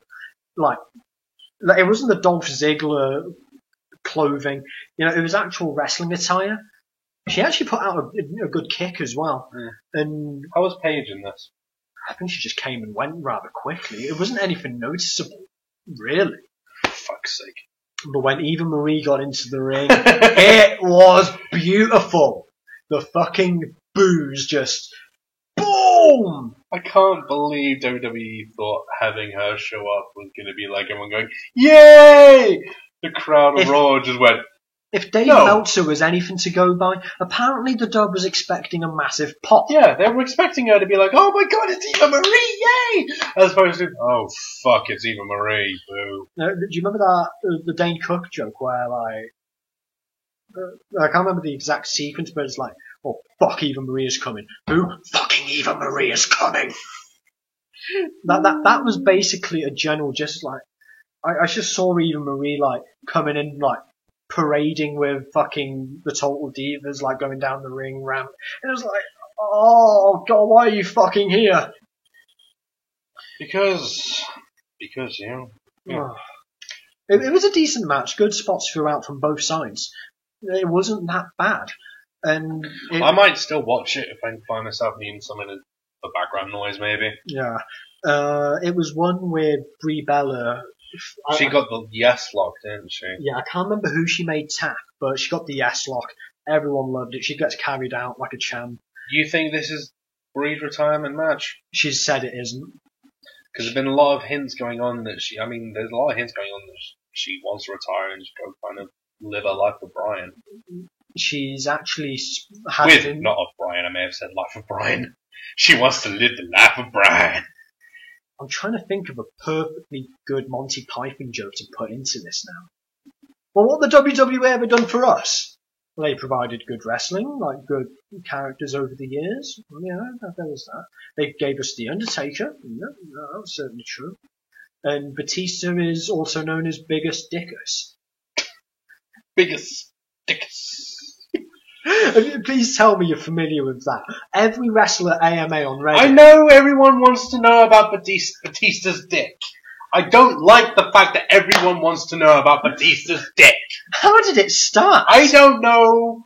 And funny enough, that's one that none of us have seen. I can see Vader's. I can see Seth Rollins. Ugh. But can I be honest with you? If Batista is Biggest Dickus, Eva Marie is Buttocks Incontinentia, because she is shit! Well played. I get some genuine applause. But on the other hand of that, if we're going to carry on the Monty Python joke, at the end, like, okay, crucifixion. In this case, it's, okay, for Eric Rowan, burial. Dean Ambrose, burial. Yeah, pretty much. No, I mean, I was happy with how it ended, but no, Brie has said she's not retiring, rather than taking a long extended break. The interview is with the WWE as well. Unless she gets pregnant. If she gets pregnant, I think she'll retire. She said she's looking to take a long break and get knocked up. That's what she said. Is that the noise she made? Man, they have weird sex. Dan's like, oh god, yes, she's great. I'm going to be perfectly honest. I mean, I'm just remembering DB's fucking retirement speech in Seattle. That was great. You have nuts. Oh yeah, that's what she said. I fucking love good crowds like that. Lots of little rock and rockettes. Oh, Jesus. We were discussing this on the way up, weren't we? Yeah. Sex for kids. Woo!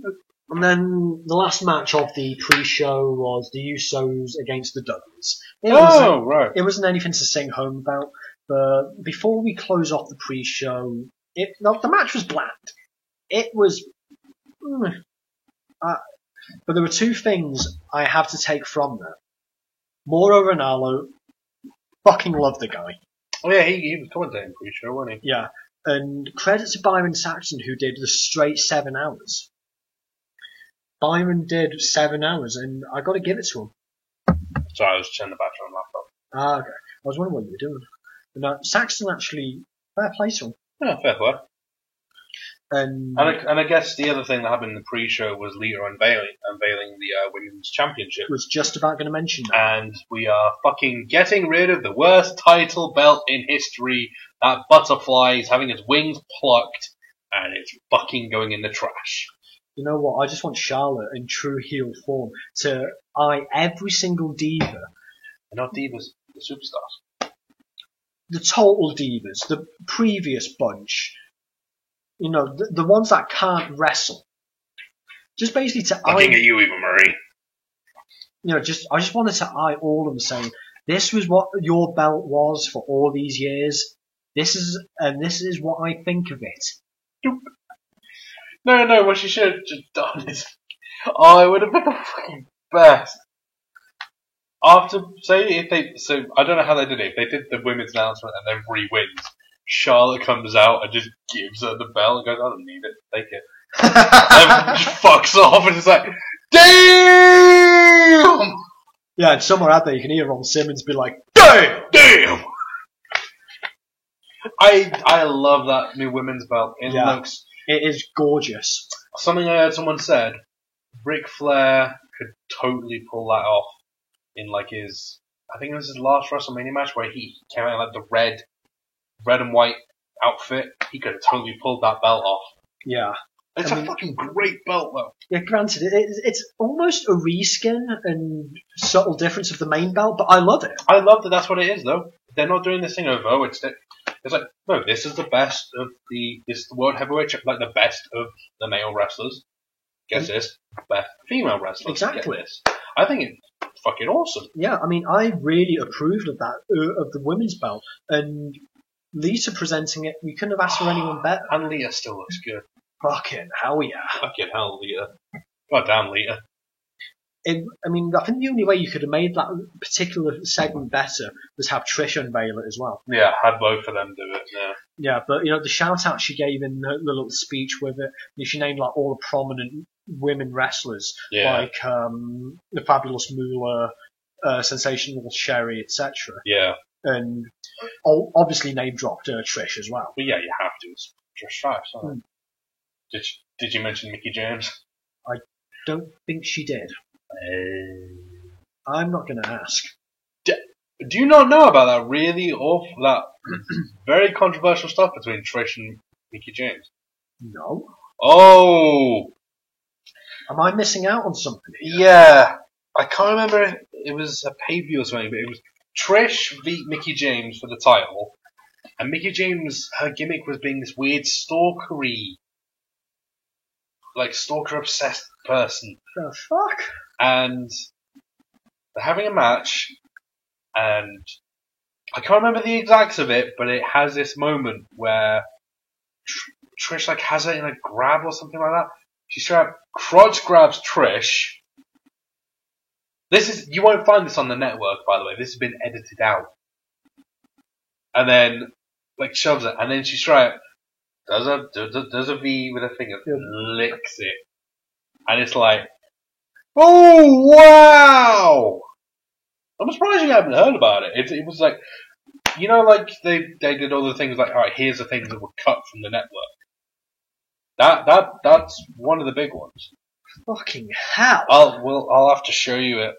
Yeah, and I just like sat there looking at you with a dumbfounded what the fuck face for the last 30 seconds. I thought you would have known about that. I never knew. That's why I just jokingly mentioned Mickie James. No, that was. Yeah, I've only got 2 words. The fuck? No, Kevin Dunn, the buck-toothed motherfucker. I bet you that was his fucking idea. I don't know. I don't want to know. I don't want to know who was involved in that decision making because it's fucking weird, and the ending's really botched. I think Mickie James is meant to deliver satisfaction, and she botches it. I think. All I know is I've seen it, and it's just. You'll have to show me this after. Yeah, but then again, And it's because I don't know if this thing was meant to be titillating or anything. It wasn't. It was just creepy. you know what? When you showed this to me after, I had to remind myself this was the same creative bunch that gave us Heidenreich and Michael Cole in the bathroom. I didn't even know that existed or happened. And when I saw it on a What Culture article, I watched maybe a minute of it, and I felt so uncomfortable. Wait, which one's this again?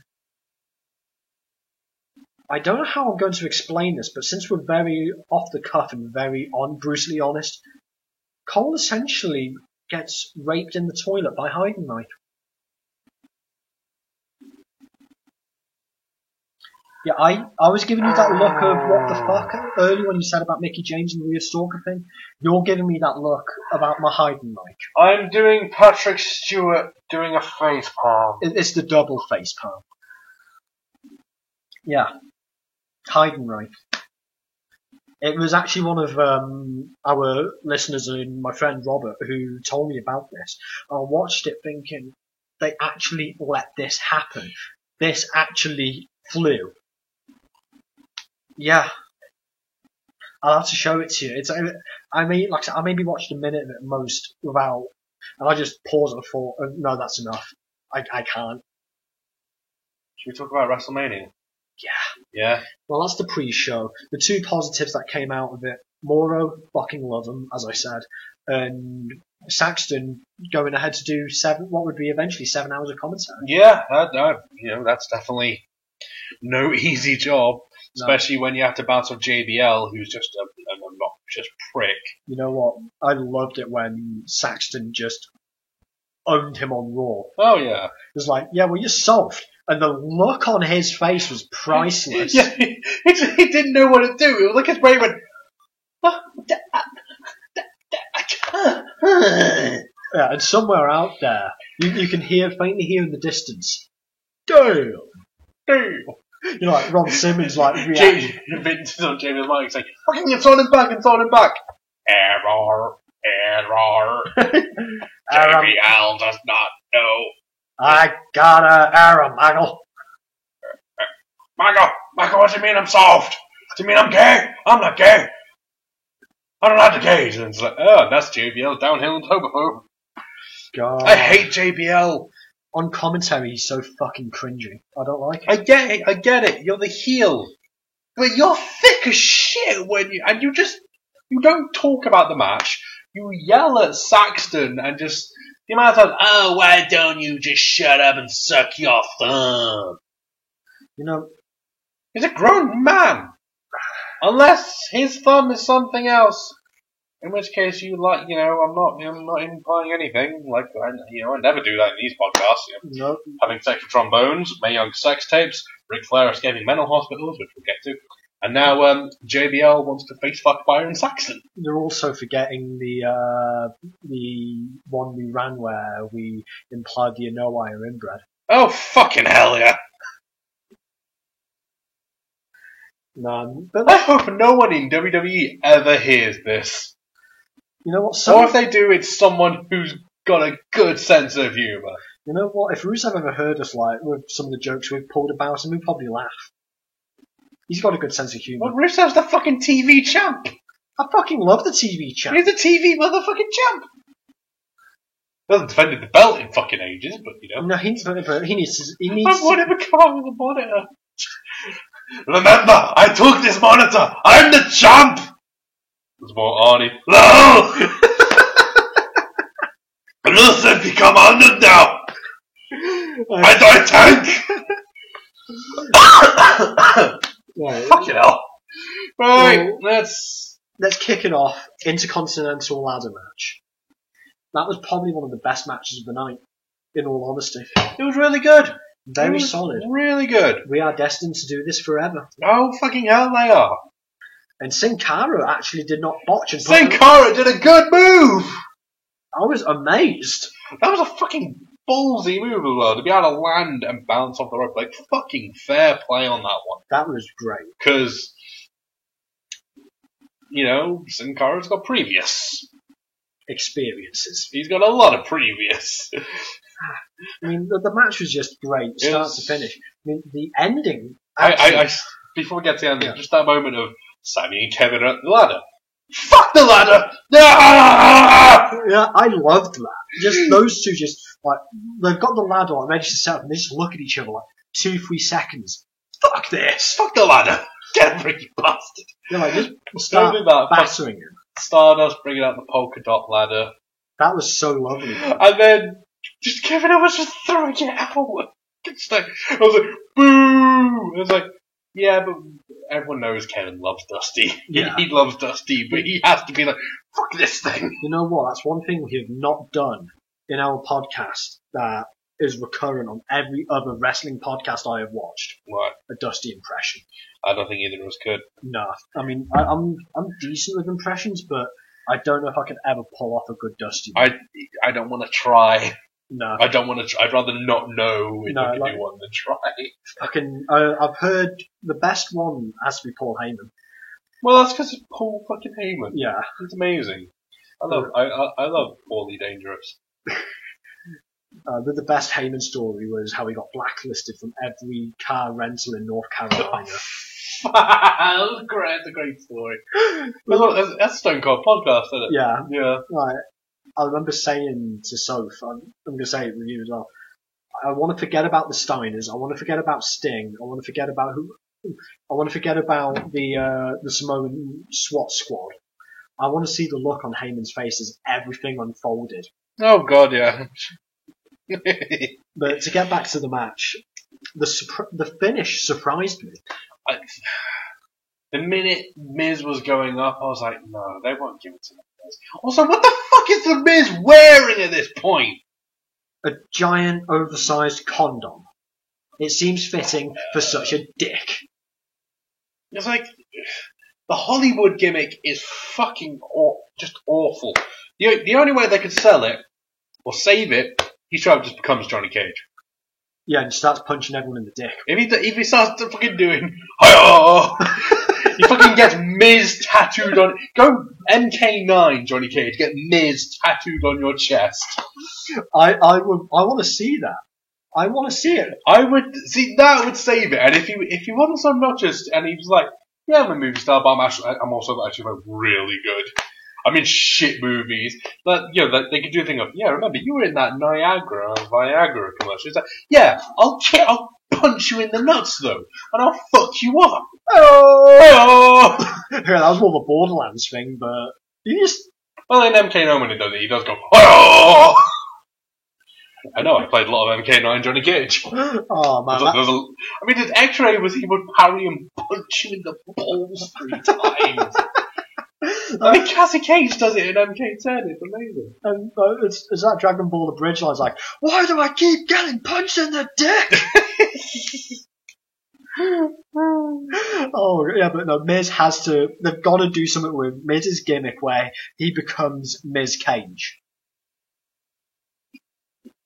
See, I would love it.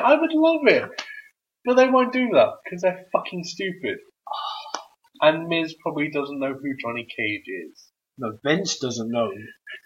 What's Johnny Cage? What is this Mortal Kombat thing? And the director... I now wonder if Mortal Kombat ever sponsored a pay-per-view. Because video games did sponsor pay-per-views at a point. We'll have to find you've got the PS2 Mortal Kombat, I wonder if... WWE sponsored by Mortal Kombat Armageddon. The shittest Mortal Kombat. No, it's not the SNES version. No, the SNES version of MK3? That was fucking garbage. Yeah, have you played the SNES version of MK1 where the timing's off? You know, like in any other game, you could do an freeze, upcut a Sub-Zero into a slide. Yeah. You can't do it in MK1 SNES because the timing's fucked. Because to do the combo, it doesn't work. You miss him. Fuck. Well, we went off the worst and best tangent. Video games! Yay! But in seriousness, yeah, they need to do something with Miz's gimmick. The Hollywood crap is getting old. Like, to just make him like Johnny Cage. I want that to happen. Just so he can punch people in the dick. Yeah. It would be heelish as fuck, but it'd be fucking hilarious. It'd be just fucking hilarious. But they won't, because that'd be smart. Miz goes up the ladder, and he gets denied. The thing is, though, he's at the top of the ladder with his rape face being like, I got the bell, I don't have a hand on the bell, but I'm gonna win. Oh no! Because he can fucking push up a Knight Rider! Whoa, whoa, whoa! And then he gets the belt. You know That fucking elbow drop that Ryder did off the ladder as well. Fucking fair play! You know what? I'm glad Ryder got his moment. Even though it kind of surprised me he was in that match because he's got the whole Hype Bros thing going on in NXT. Who would have been in it but they're injured? Who wouldn't have been in it? Neville. Oh, fucking... Neville was totally meant to be. I bet Neville was meant to win that. Do you reckon? I'm going to say Ryder won. I think Ryder was put in because Neville was out. Yeah, and that would have maybe set up for Owens to try and go after him when he wasn't going after Sammy. Exactly. That makes too much sense when you think about it. Yeah. I can easily picture that was meant to be Neville. To be honest with you, sense is something the creative department lacks. Yeah. But no, Ryder wins, and I was pleasantly happy about it because His dad's got a huge fight. His dad is fucking jacked. his dad is the fucking Hulk. Did you see those fucking guns? I saw him on Raw, and he was I fucking... was just like, man. I don't know who I want to be more scared of. You or your son? I think I'd be more scared of him. Because I think Zach, remember Zach just... Who the fuck was it? No, it wasn't anybody. There was, it was back when he got fucked over by Cena, basically. It was some girl. She's gone. Oh, it doesn't matter. I don't care. Oh, speaking of Ryder, I'm very happy he got his belt. He got the moment. He got a WrestleMania entrance, he got the belt at WrestleMania, and then they pushed it on. No, but did you ever hear about the prank that was pulled off on it? No? It was fucking evil. What? Vince McMahon is a cunt. He basically tells The Miz at Raw. I'm not surprised. Go on. He tells Ryder on Raw, we've got a bit of a segment for you, a good face turn. We've got a really good thing planned out for you. Gave him a script and everything. Nope. Never. It was like Vince is based. Actually, I'll see if I can quickly search it up now. But I just need to put down Zack Ryder prank, and the first thing that'll come up will be something on Reddit. Someone did put on. Here we are. Vince loves pulling ribs, jibs, and yeah. Basically, the TLDR. They said he would have a promo on Raw, turned face in Long Island, gave him a script, and during the broadcast, told him plans changed, wouldn't be on air. Vince had a laugh about it. Fucking. Yeah. But I saw that and I thought, Vince, kick him when he's down, right?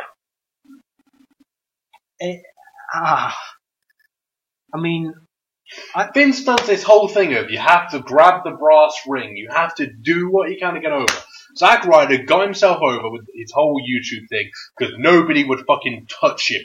He fucking did it himself. He got himself over. No. Fucking Cesaro got himself over. Do they give him a push? Fuck no. Roman Reigns, he got cheered because it was him and Batista and they didn't want Batista to win, so they cheered him because there was no one else. Oh, and Vince fucking jacks off over Roman Reigns. No secret. And he's like, push him to the fucking move. Who's Cesaro? I don't fuck him.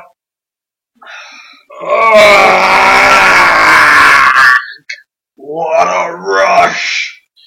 But no, that is another... Die in a car, Vince! You know what? You were half right with the McMahon character. You know, the car explosion? Yeah, you know what's really bad? I just realised I'm wearing a CM Punk t-shirt and I'm wanting Vince McMahon to die. This company would be better when Vince McMahon's dead. Damn fucking right, Punk. It will.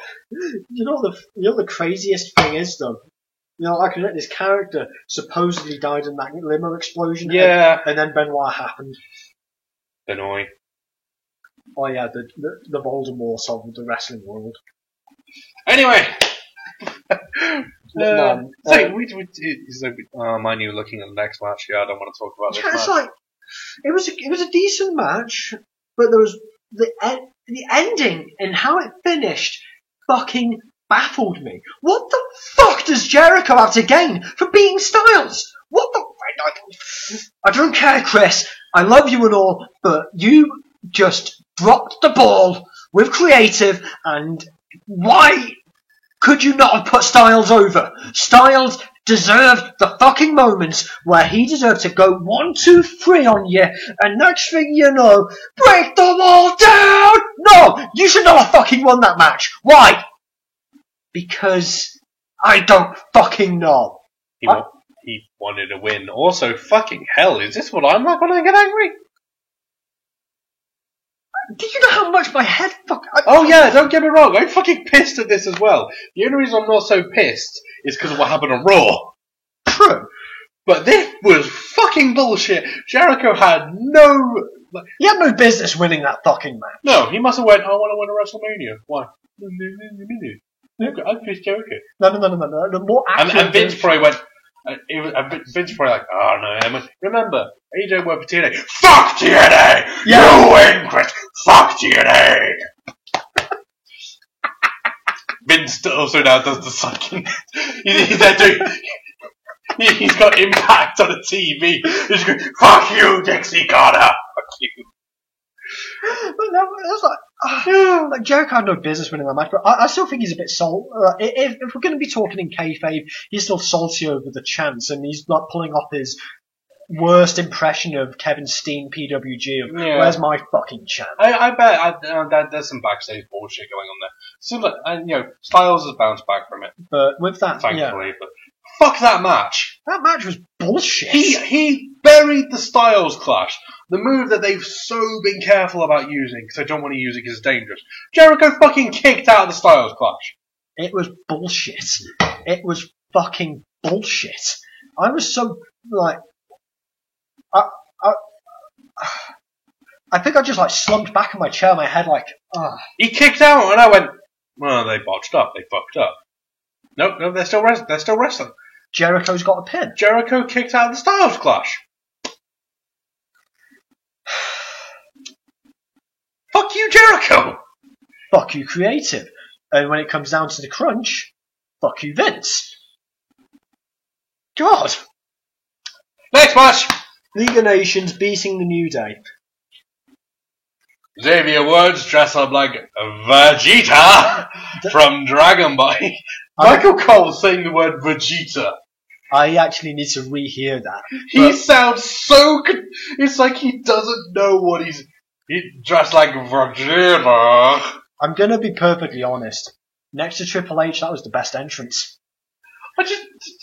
A big ass box of bootios. Apparently they run from the other side into it when it falls over. Yeah. Apparently the crowd see it a bit better. But just the minute he came out, all I had in my head was just Vegeta going, mine. What are you doing, League of Nations? That's a plan around. Following my plans, following your plans. Are you? No, but that's bad. Like, how bad? I'd have to kill you. That'd be bad. Indeed. But the best one on that mention was the... Costa, I'm fucking evil! No, hi, what's up, guys? I'm never gonna get my Hawkeye. So what are you doing? What are you doing? You've ordered my plans? Yeah. I'm gonna fucking kill you! You know, it'd be great if you'd actually just had a clip from DBZ Approach and just Vegeta going, wrestling's fake. Boom! Yeah. That would have been great! just so, I just want to, just one more. Vegeta wrestling's fake. Boom! Didn't he pull it off in the Ginyu saga? Yeah. Because of Raccoon. Yeah, because of Raccoon. And then we go to suck it, jabroni! That'd be amazing. Fucking Biggie and I think Kofi kind of knew. Biggie had he was like, what the fuck am I wearing? But come on, it was the best entrance. That was Trips. Mind you, Biggie knows about My Little Pony. He's a brony. Respect. Biggie's a brony. Biggie is a brony. Yeah, I'm sure I've seen it. Biggie is a brony. I bet Biggie's a soft, lovable teddy bear. He has the look of it, to be honest. Yeah. But Biggie is and he could twerk that butt. Oh god, yeah. He has booty. He ain't booty. He ain't booty, but he has the booty. He has the booty, but he ain't booty. I think I mentioned this on a previous episode. Did I ever tell you about the response he gave to someone who said not to do the dance? Yeah, didn't he say, tell me where you are so I can look you in the eyes as I do it? Yeah. It's a, oh yeah, you like this, don't you? The match was a glorified Raw tag match. It was Yeah. But there was one thing that fans pointed out that I thought was a bit bizarre. So the heels beat the faces, and then special guests come along in the form of a sexy boy, a car crash, and glass shattering, being Michaels, Foley, and Stone Cold. What? This is where it gets a bit confusing, because heels beat the faces and get their asses kicked by legends. Yep. But the highlight of that, there were two highlights of it. One was found out on Twitter, and the other was Xavier twerking in front of Austin, who promptly stuns him. Well, no, he starts to do it with the hand. He goes, yeah, fuck you! Yeah. And everyone, a bunch of people were like, oh wow, you just buried the New Day. No, I bet when Xavier went, okay, so you're going to lose the match, and then these guys are going to come out and do that. And then you're going to try to get Stone Cold to twerk, and he's like, oh fuck, am I really? He's like, I need to go to, and then he's going to stun you. And I bet Xavier went, fucking hell yeah! I'd gladly be involved in a spot that ended me taking a stunner. Did you see Rusev fucking fly when he took the stunner? He sold it. That was like rock levels of going, wah! That was amazing. Fair play on Ruru. Good old Rusev. But the best part of that was a photo that someone took of Big E sneakily drinking one of Stone Cold's beers. Like, it should be on his Twitter, actually. Oh, that's great. But no, he's basically like he's having a sneaky drink of a can of beer, like obviously outside a camera shot, but like that fan managed to pick up. Hopefully you can find it, but yeah, there it is. Whoa. That's great. Just scroll up a minute. No, is that Wade Barrett just lying on the floor? Well, just like chilling out. Like, yeah. Oh, it's incredible. But yeah, but there is Big E casually drinking Just a beer. swinging a beer.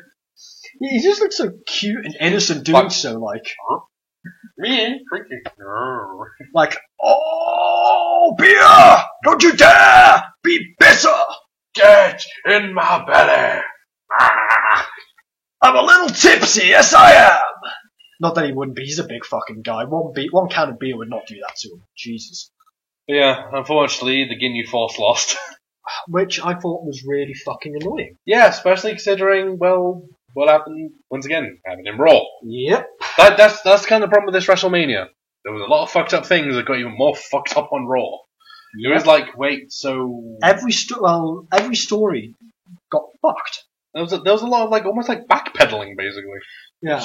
Stupid. And then we get to our next match, which I personally thought was the worst of the night. It was fucking weak. It was fucking terrible. And you know what? Go fuck yourself, Lesnar. Go fuck yourself. Don't say Heyman. Heyman's great. There's a couple of moments I want to just make note of here. Go. Did you see Heyman's reaction when Dean started hitting Lesnar with the kendo stick? Nah.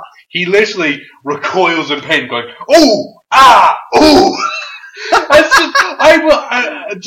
I stopped watching the match, and I was just like, "What's Heyman doing?" And when he gets hit, you see him go, "Ooh!" It's like there needs to be a camera on Heyman at all times because he's there, like going, "Brock, get up, Brock!"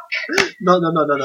Have you ever seen like a sports match? It's commonly done in ice hockey games where they mic up players. Yeah. Just mic up Heyman. That's gold.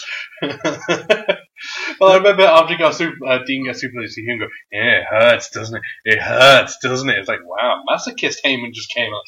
Yeah, you got suplexed. I'm Jewish. I want you. Oh no. Hoi vey! But it's just great watching Lesnar get hit with a stick because you'll have to see it. Yeah, we'll put it on in a bit. You just see him just go like, ooh, ah. But I love the idea if you hit Lesnar, Heyman get like Heyman's not at a show, he's in the background, Lesnar gets punched, he's just having a drink, goes, fucking hell, Brock. Heyman steals the show as always, but Lesnar, I've said it many times, I'm getting sick of his fucking shit. This was boring, this was weak, the wrong person went over. Apparently Dean wanted more weapons and wanted more, like, rough stuff. I think Bret Hart even said that blood would have made the match better, but obviously you can't because of the PG environment.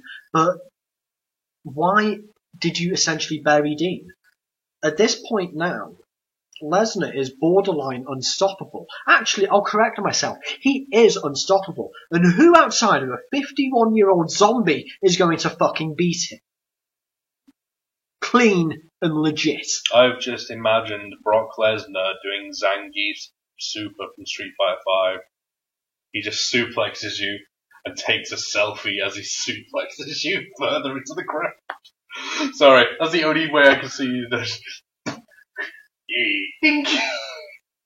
That'd be hilarious. That would be out of character for Lesnar, but it'd be so fucking funny. Yeah. How are we doing literally we're not going to die? 54 minutes. But comes up with a warning. But the issue I have, they downplay all the weapons. Two of them that were big deals about Ambrose getting weren't even used. No. Barbie got put aside. The chainsaw was teased. He tries to run the chainsaw, it doesn't work, and then he gets hit. And the barbed wire bat was that just sucked. Like, fuck you, WWE. The only weapons that were used were chairs and kendo sticks. That was weak, and and you would think, Lesnar's nuts getting hit. You would think in an ODQ environment like that street fight, you'd have expected something good, but instead we get essentially a squash match and Lesnar doing his usual fucking shtick of. And not only that, it just stayed in the ring and around the ring. Street fights normally go in the back. It was terrible. It was the weakest match of the night. And it was just complete fucking garbage. It was terrible. It was honestly fucking terrible. The only thing that I liked about it was just watching Heyman, because yeah. Did you? They had an interview thing, like taking Twitter questions in the pre-show. Best reaction, like, what do you think if Dean was to be Lesnar? And it's like, no. Just no. Yeah, that was essentially Heyman's reaction. I love Heyman. Heyman is God. It's like, and I know they tried doing the thing of putting Heyman with other people. It doesn't work with anyone but Brock. But you need to put him with someone else, I think. I'm tired of Lesnar. I really am. I can't stand him. I like his merchandise. I like his music. I like his entrance. But the guy himself, I don't. I really wish he'd actually consider going back to MMA. Well, really wish he would have. His stomach thing said otherwise. Yeah. I mean, he was slimming down, getting ready for it. I see, when I look at Lesnar, I don't see a guy who enjoys wrestling. I see a guy who's just in there just collecting his paycheck. I mean, if you're getting paid $6.5 million a year just to ragdoll people about, yeah, hey, sure, I wouldn't mind doing that for fucking $6.5 million a year, don't get me wrong. But I actually want to work and actually prove that I am worth $6.5 million. Unlike Mr. Lesnar, who will fucking ragdoll you with German suplexes. There was at least 10 of them in that match against Ambrose. Yeah, but this is Lesnar who, during WrestleMania 20, when he got booed out the building, gave the finger. He flipped off the audience. He doesn't give a fuck. No. And unlike, and he doesn't enjoy I wish people would reject him more. Also, it was funny, because you know, we were talking earlier about that Falcon Arrow dude who was talking about doing the Ask Me Anything. And somebody asked him, like, what do you think about, like, those super fans? There's the Brock Lesnar dude, the guy who's, like, dressed up like a clown, some dude's got, like, the belt tattooed on him. And one of the guys said, like, what's your opinion on, like, the super fans? Yeah. And apparently everyone backstage hates them. I wouldn't be surprised. And I'm not surprised, because I bet, like, they are just the fucking worst. I don't know how they get money to go to that stuff. Like, no matter where if Brock Lesnar's there, Brock Lesnar guy's there going, bleh! I was like, I'm gonna fuck off. Like, just Lesnar on a whole. I mean, he doesn't care for wrestling. He just goes in, does his shit, and leaves. There's no passion for it. Unlike another part-timer who clearly enjoys what he does. We'll get to him after. And let's just go on to the next match and just poke fun at our favourite old-timer. Who let him out? The retirement home phoned again. Vince. What? Is Rick there? Yes, what? Can you bring him back? No, he's doing something for me. Vince, we've told you to stop letting him out. But I need him. It's the only way people care about Charlotte. Vince. What? Did you watch NXT? What's NXT? Rick, get out there. And you know what? When Becky took out Rick, that was beautiful. Jumping ahead, I was half expecting Rick to just fucking blade himself. Yeah, I was like, waiting. Oh, Rick's going to be covered in blood. For no, he's going to be covered in blood going, woo! Woo! He's like holding the, he breaks kayfabe, he's got the blade, he's like, woo! Fuck you! Yeah, and then the people in the coach come and take him away. He's like, woo! Yeah, that's Rick. Woo! Rick, of course. Imagine one of the fucking guys in the nursing home, like, watching Mania, like, Vince, we told you about Rick.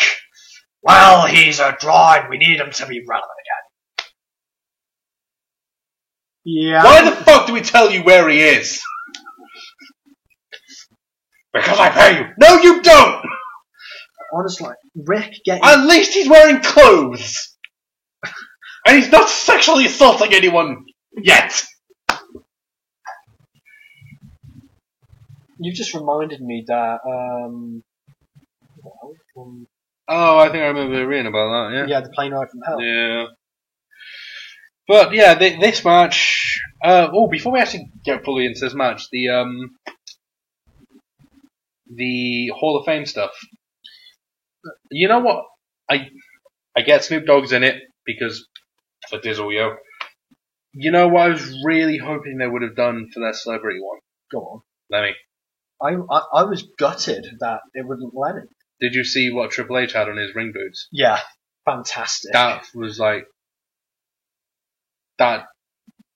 Not to sound girly, but that just made me go like, oh, yeah. Oh, that was so sweet. I loved that. I really did. That was great. To get back onto the women's match, it was a great match. It's a great match. Charlotte, Sasha, and Becky. It's not their best match though. It wasn't their best match. But it was easily the match of the night, or at least one of them anyway. Easy. But this is where the problem lies. Charlotte gets the win because of Rick. Yeah, because he stopped Sasha from getting back in. I saw it and I thought, yeah, fuck you, Rick. Fuck you. Yeah. Sasha should have won that. Yeah, because I remember I've said before, and lean into this, like, whoever wins, I'm happy. And I as they were doing the entrances, I thought, I can't be in the middle of the road. I have to pick one. I have to pick one back. Well, and as I went, like I was sitting there thinking, like, who do I back? And then I just suddenly went, Sasha. I was like, yep, I can Sasha because Sasha. Out of the three of them, I think Sasha's actually the best. Yeah, easily. And I like her a lot. I like her moveset a lot more. Like, I get the figure eight is like an evolution of the figure four, but I just kind of find it a bit boring. To be honest, but whenever Sasha does the backstab it into the bank statement, which Becky fucked up every time they did it. I'm going to be honest, the sequence from submission to submission was fucking That was cool. That was great. That was fucking great. No, it's just the finisher, just like, I was so annoyed. And like, I get why, I get Charlotte wins because I can't be mad at that. No, and it's the thing of, you wouldn't want it to be, okay, in the first match for the new women's championship, you wouldn't want Charlotte saying like, oh, I didn't win that one. Like, you don't want to be known as, you were the last person to hold the butterfly belt. Like, I get that. It was just so infuriating. It was a great match. It was such a great match. And then Rick ruined it. And I'm starting to get a bit weary of Becky Lynch's intro. It's like, okay, steampunk, we get it. They could have Tone it down a bit. done a bit more with her entrance, if you ask me. Oh yeah. A bit. Oh, and the girl singing Sasha's theme, she can't sing live. Oh Jesus, that I actually kind of cringed a bit with that, but Snoop just thankfully saved it. Snoop fucking saved it, and because the thing is, I actually like it. Sasha's theme song. Yeah. It's really good. It's very R&B poppy. Yeah. But the girl singing it live, and there was a point where there's like a pause. It's like, as Sasha gets to the ring, there's a pause where the lyrics are meant to start, and then she kind of like stumbles into it. Yeah. And I was like, oh, I bet she thought she was done. So, thank fucking. Oh no, I've got to sing live again. It was a great match, great entrances. I mean, Charlotte channeled her inner daddy. Oh yeah, definitely, and just it was just. I think I'm surprised Sasha didn't fucking kill herself doing that dive on Charlotte, because she pretty much yeah, tombstoned herself. that was mental. And I was like, how the fuck are you not dead? Great match, great spots, great moments, and then Rick just does his thing and fucks everything up. He just wanted to get a growth on Sasha, and I can understand. But Also, talking about like people doing things that like all of their entries are like, I loved Charlotte's getup. yeah, like that. It was awesome. I think it was the same robe. It was not modified. It was made from pieces of his retirement match. Yeah, from 27. And then was it 27? Or was it no, 26? it's 26, I think, is one with Sean. I haven't seen it. So. No, And then, of course, when they mention what Sasha's is in reference to, and I clicked on it immediately Yeah. anyway, and it was just like, because Sasha's a very known fan of Eddie as well. yeah. I just thought it was fantastic on all parts. And but And then there was all the controversy about, oh, was there a Becky Lynch nip slip? And I think it's just part of her outfit or something more like. yeah, I mean Becky's come a long way into Becky's great. She's out of the three, she's definitely like the lowest. I'd say. yeah, I'd say like Sasha, Charlotte, Becky, yeah. but that's like close. That's like It's packed, very yeah. so close. There's like it could be a different day that it's Becky over Charlotte or Charlotte over Sasha. I just remembered. I just want to go back to the League of Nations for a moment. Must be. You know when they were ranting that there was no one out there that could beat them, etc. Were you waiting for that moment Bullet Club came in? I was really hoping that. Yeah. I just remembered that, and I was kind of disappointed it wasn't, but I settled for it. Yeah, I settled for it. I mean, it was, you think, like, Shawn Michaels looked fucking good. Yeah. Shawn Michaels looked good. Mick Foley looked a bit confused. To be honest, Mick looked great though, body shape wise. Yeah, but just as he, I know it's the kind of thing, but as he walked out, he looked like somebody had pushed him and went, oh yeah, it's WrestleMania, isn't it? Fuck. Good thing I got this sock down my pants. It was good, but to get back onto the women's, great match, great spots, great everything. Great start for the women's champion. Yeah. That's the best thing about that.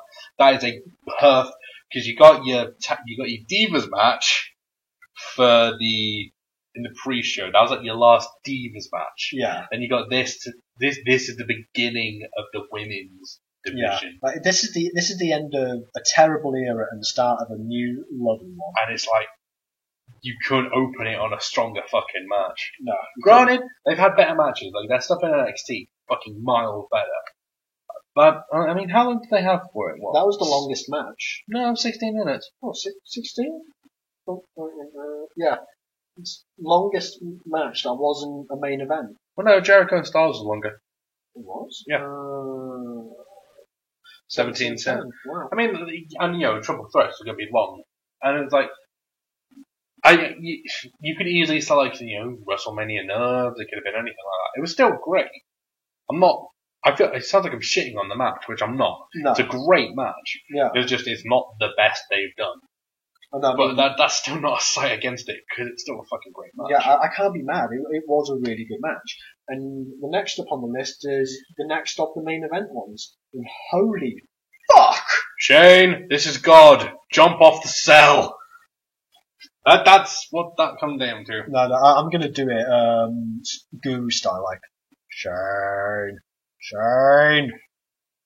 you're at Hell in a Cell. Jump off it. But I don't want to. It's Do it. tall. The crowd will love it. My kids are here, though. Do it like the others. Like that time in SummerSlam when Steve Blackman hit you. Okay. I would sell. There. That's it. Now you're gonna do the whole thing where you, like, pray to God and do your cross thing. Oh, don't. I hated it when he did that, because that brought back memories. Yeah, that confirmed it. That just I brought saw back memories of... It's King of the Ring, isn't it? That he jumped off the Titantron. No, that was against Big Show, that one. Was that the King of the Ring pay-per-view, though? No, the King of the Ring one you were thinking of was when Angle, like...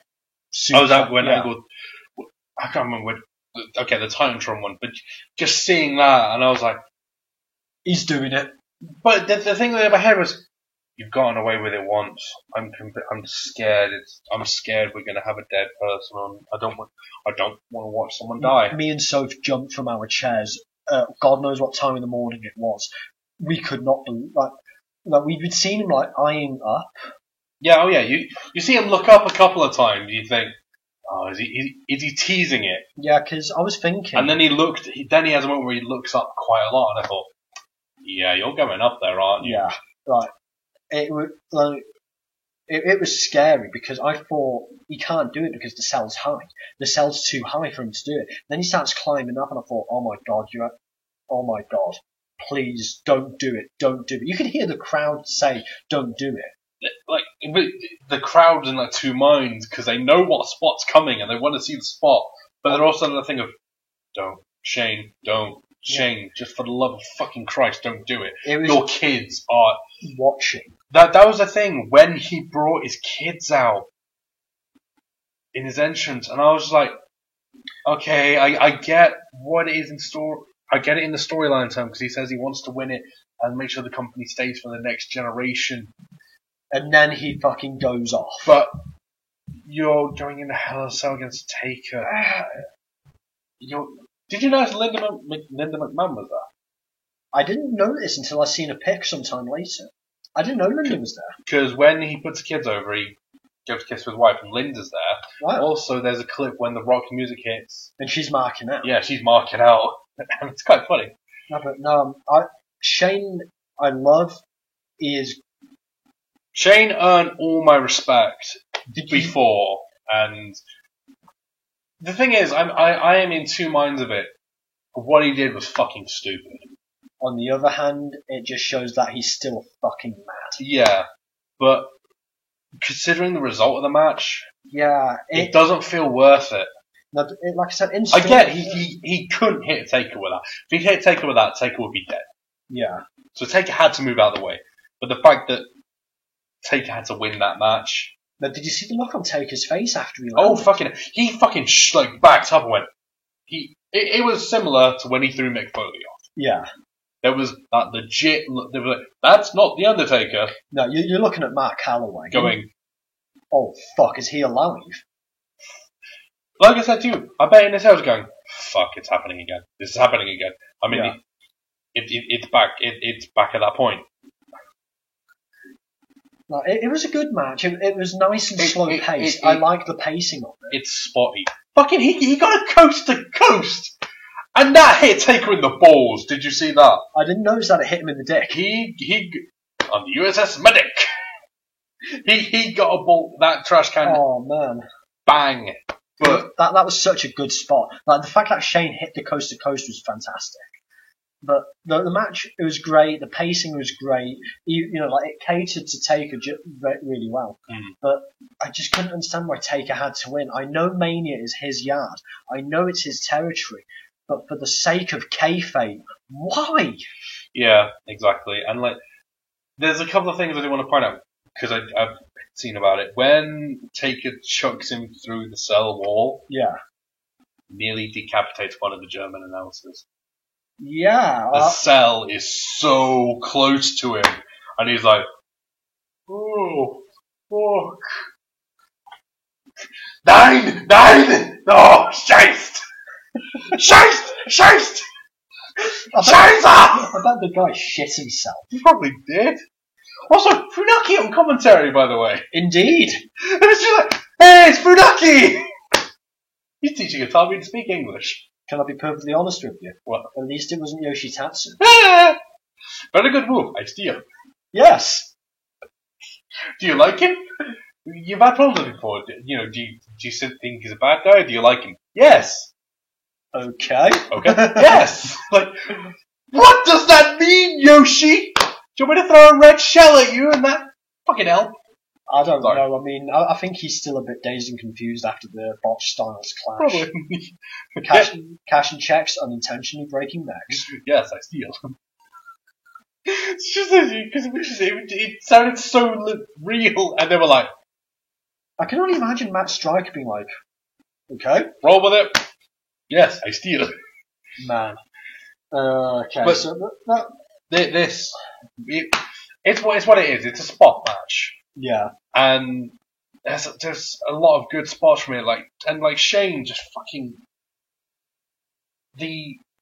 when he comes exploding out the corner with that elbow and everything, like he gave it his all. gave it his all. And there's that moment.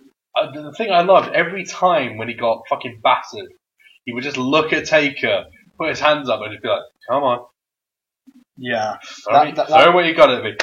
And to the point, I also loved when fucking Taker does it back. yeah. It's great, but It was a fun match. it's It was fun. It was spotty, as you said, but it was. Oh, I was just gutted in the end. I just slumped back in my chair and like, well, what now? yeah. And the thing with it is as well, there's a moment I like because when they're in the ring, he's leaning on steps, and alright, I think we're about at the end, and he does it one more time, and it's like his hands are like so slow because he's just done. Yeah, Taker just like holds Shane's head, just like give a little tap, almost like you've done really well, and then tombstones him.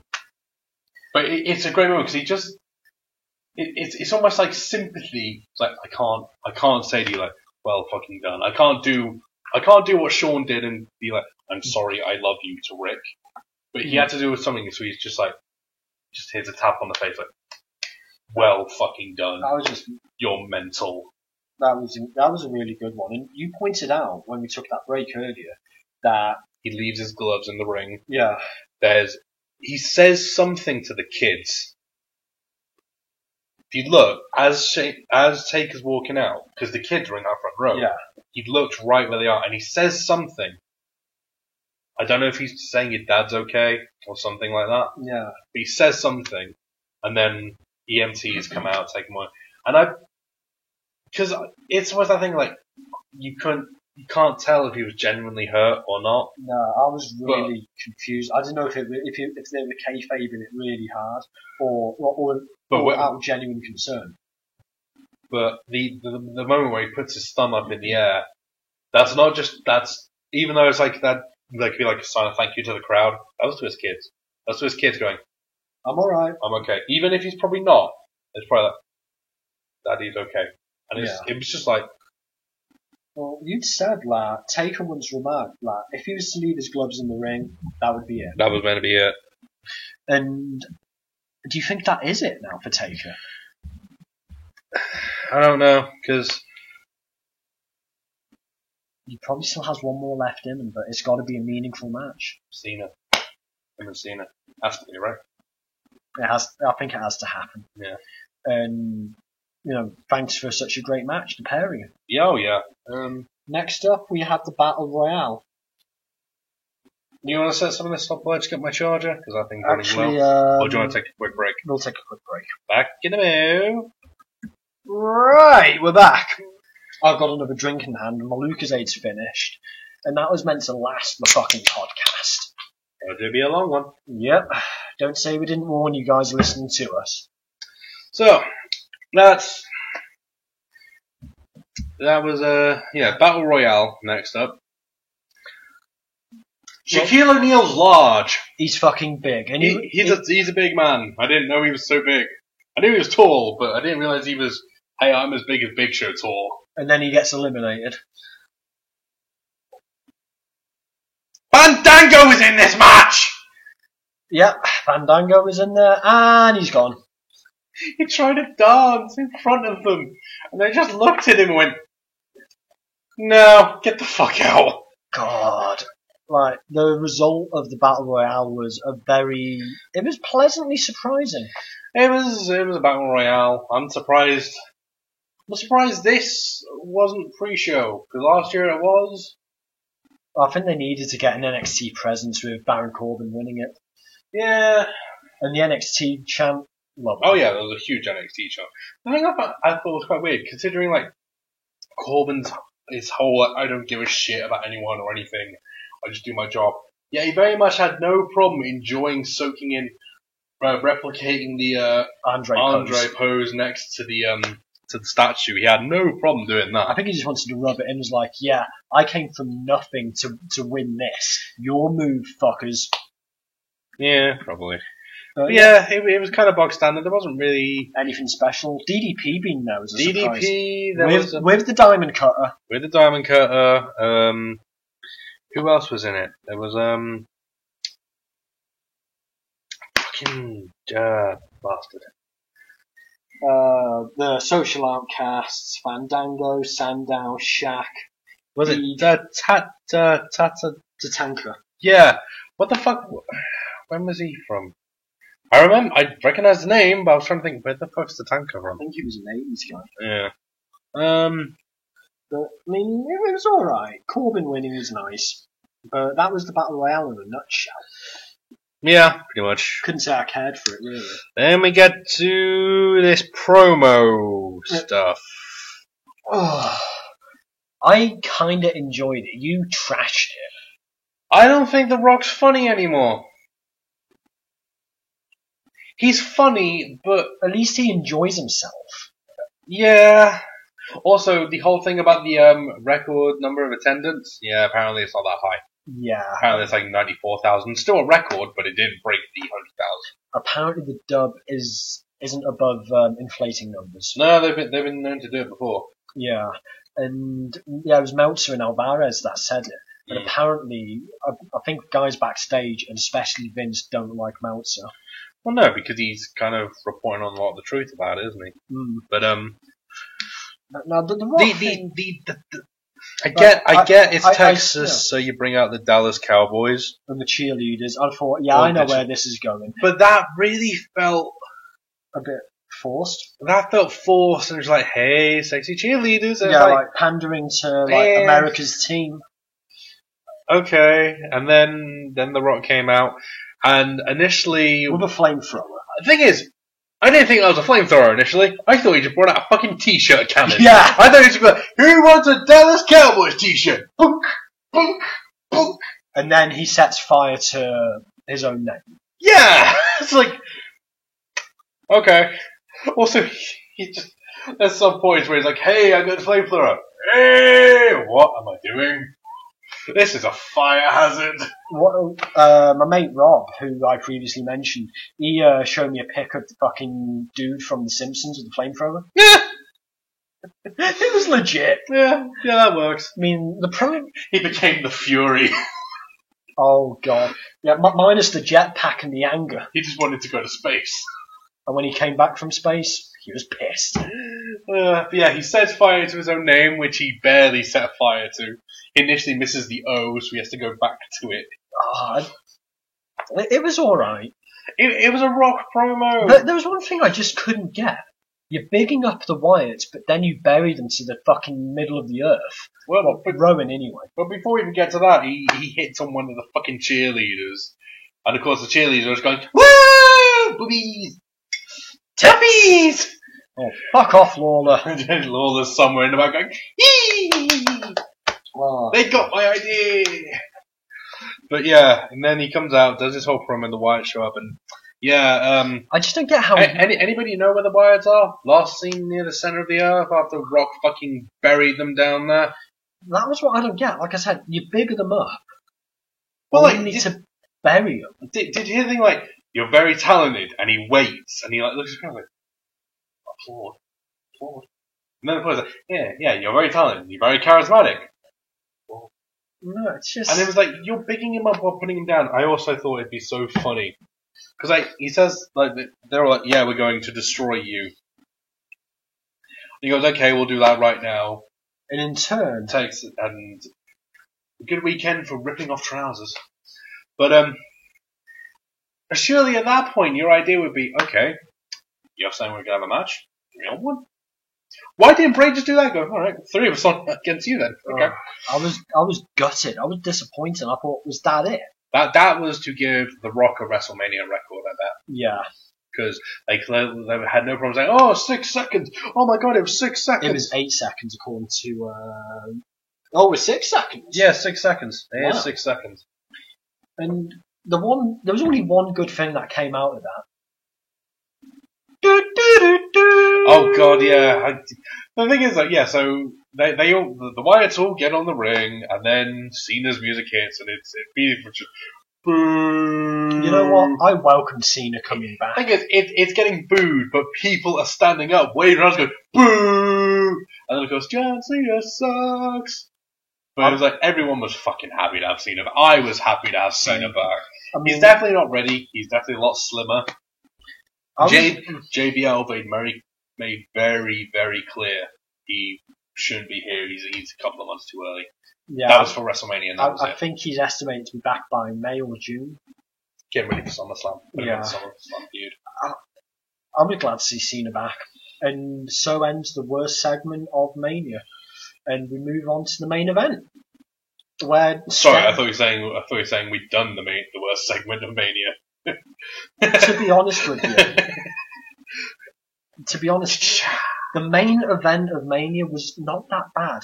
I mean, it was alright. It wasn't bad. It wasn't too good. It was good. I wanted them to drag Roman Reigns out to the streets and crucify him. 100,000 people were ready to fucking nail him. No, they weren't because they were muted. Oh yeah. Fuck you, Vince. Fuck you. Also, did you notice like, he does this whole like cock the fist and slam it? Did you notice the effect on the Yeah. thing that was delayed? That hits it and nothing happens for a minute, and then it does the whole ground breaking up. Like, I'm gonna. oh no! Trips easily got the better entrance. Tripp's entrance. Thing is, he was actually just kind of normal. Yeah. Steph was decked out like a fucking dominatrix. Yeah, I bet she wore that to bed that night. fucking hell. But Sindel introducing Shao Kahn. yeah, and the army of mooks. That is fucking. It was really cool, but I bet that fucking scared the kids. Yeah, the CGI thing with the fucking clamped mouths that was a clever metaphor for silencing Oh, yeah. fans. That was really clever. And of course, like she say, you will kneel before us because you're sheep. And you hear people in the crowd going, we are sheep, we are sheep. Do you know what the funniest Because thing? they want Triple H to win. They want her. The funniest thing of that was that she had been cheered the whole time. Trips came out as face. Yeah. And Reigns comes out to 100,000 people annihilating his ass.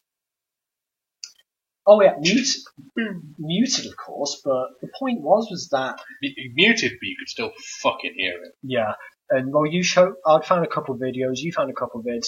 Apparently, People who recorded in the stadium, yeah. from start to end, it did not. It was just they just booed it. It was a great match between the two of them. They worked well. Yeah, I mean, But the thing is, not even spearing Steph did anything. yeah, your new WWE champion assaulted a woman. You know, in like when they won't even do anything like that now. Like they're so against that. He just straight up speared it by accident, but he just fucking shoulder charged her to the ground, You know what? and she looked like she cummed buckets. Yeah, she looked like Trips just speared her in a completely different way. Well, the first thing I thought of when Steph got hit, it was like, That's meant to get. I mean, there were some people going, "Yay!" and there were because it was like, "Yay!" We don't like Steph because she's a bit of a bitch sometimes.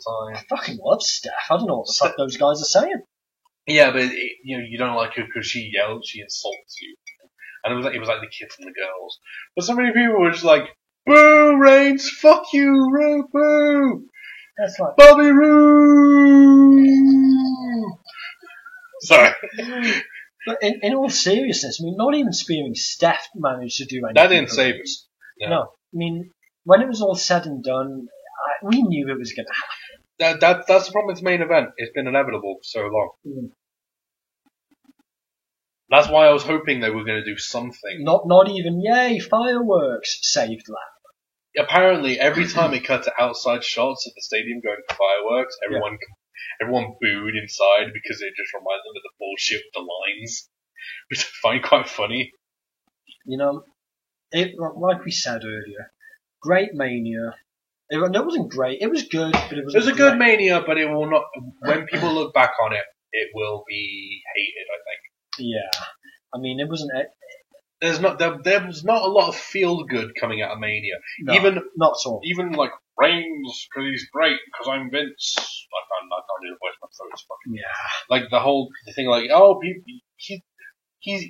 Vince is going to shove Reigns up your arse and you're going to like it no matter what. That's what he hopes. Well, Falcon Arrow pointed out that Reigns is just going to be the guy going forward, regardless of what we say or think. I think it's going to have to take like a mass cancel the network thing. That won't do it. To be perfectly honest with you, the way Reigns was on Raw, though, however, I liked it. It's more teasing. I hate it. I'm not a good guy. I'm not a bad guy. It's like, no, you're a twat. No one likes you. Personally. I'm actually going to defend Reigns. I've always said... there was some stuff I liked he did. He was very... Everyone starts coming to the ring, and he's very much like, okay, Jericho, you want a shot? And AJ came out. Jericho comes, AJ comes, Owens comes. Well, yeah, and Owens... Yeah, but when Sammy gets to the ring, he's like, fuck off, fuck off, Sammy. And it was like, damn! Yeah, well, we just went from finishing the roast of Mania to jumping into Raw. Well, to be honest, I mean, WrestleMania should end on a whimper, because that's how it ended. Yeah. It ended on it being ended like a wet fart. Yeah. Actually, no, since we are fans of Hot Fuzz, it was like... Jog on. No, Mania just ended up with a whimper, but Raw made up for it. Raw. The thing is, the Raw after WrestleMania, this was like the worst one in quite a while for the sound, like viewer wise. Yeah, but the crowd were kind of shit, to be honest. I mean, did you hear what JBL said in the show? Oh, it's the crowd after WrestleMania. They don't care if you're a good guy or a bad guy. They cheer who they want. In other words, saying don't pay attention to these people. That's what that was saying to the people watching on TV. Like, don't pay attention to them. They Vince, don't know. Yeah, Vince doesn't understand that. We will cheer who we want, when we want, and we'll make it clear if we like or dislike something. Vince doesn't understand anything. I'm surprised he knows how the internet works. If at all. Well, apparently Falcon Arrow did confirm he still doesn't know what the fuck a taco is. I'm not surprised. He's here going, Kevin, what? I've somehow ended on porn. How have I done that? Did you search for titties? Maybe no. I put in puppies. I swear I put in puppies. Vince, your search history's up. It's kind of embarrassing. Yeah. You're searching for big muscly dudes pounding each other, and not in wrestling terms. I'm just looking. So, Raw. Yeah. Well, Shane was given charge of it. Well, yeah. I thought, in kayfabe. Well, welcome to Swivel number 1. Yeah. He Vince comes out and he does a thing like, yes. Well, you're always a crazy bunch, are you? Oh, yes, and then Shane comes out and he looks genuinely pissed. But I love how Shane did it. He's like, I'm a man, I've actually come out to shake hands, say you won, and I came out to say goodbye. And Vince just looks like, motherfucker, get back here. Don't think you could upstage me, as he says. But wait, and he's like, I'll give you control of Raw for tonight, because it'll be all of us. You're like, what? Why didn't you do that instead of him having a match and nearly killing himself? Just give him one night and see what happens. Yeah, and kayfabe-wise, and if Shane did contribute anything to the creative table, he delivered. I mean, there are rumours of the authorities going away. So.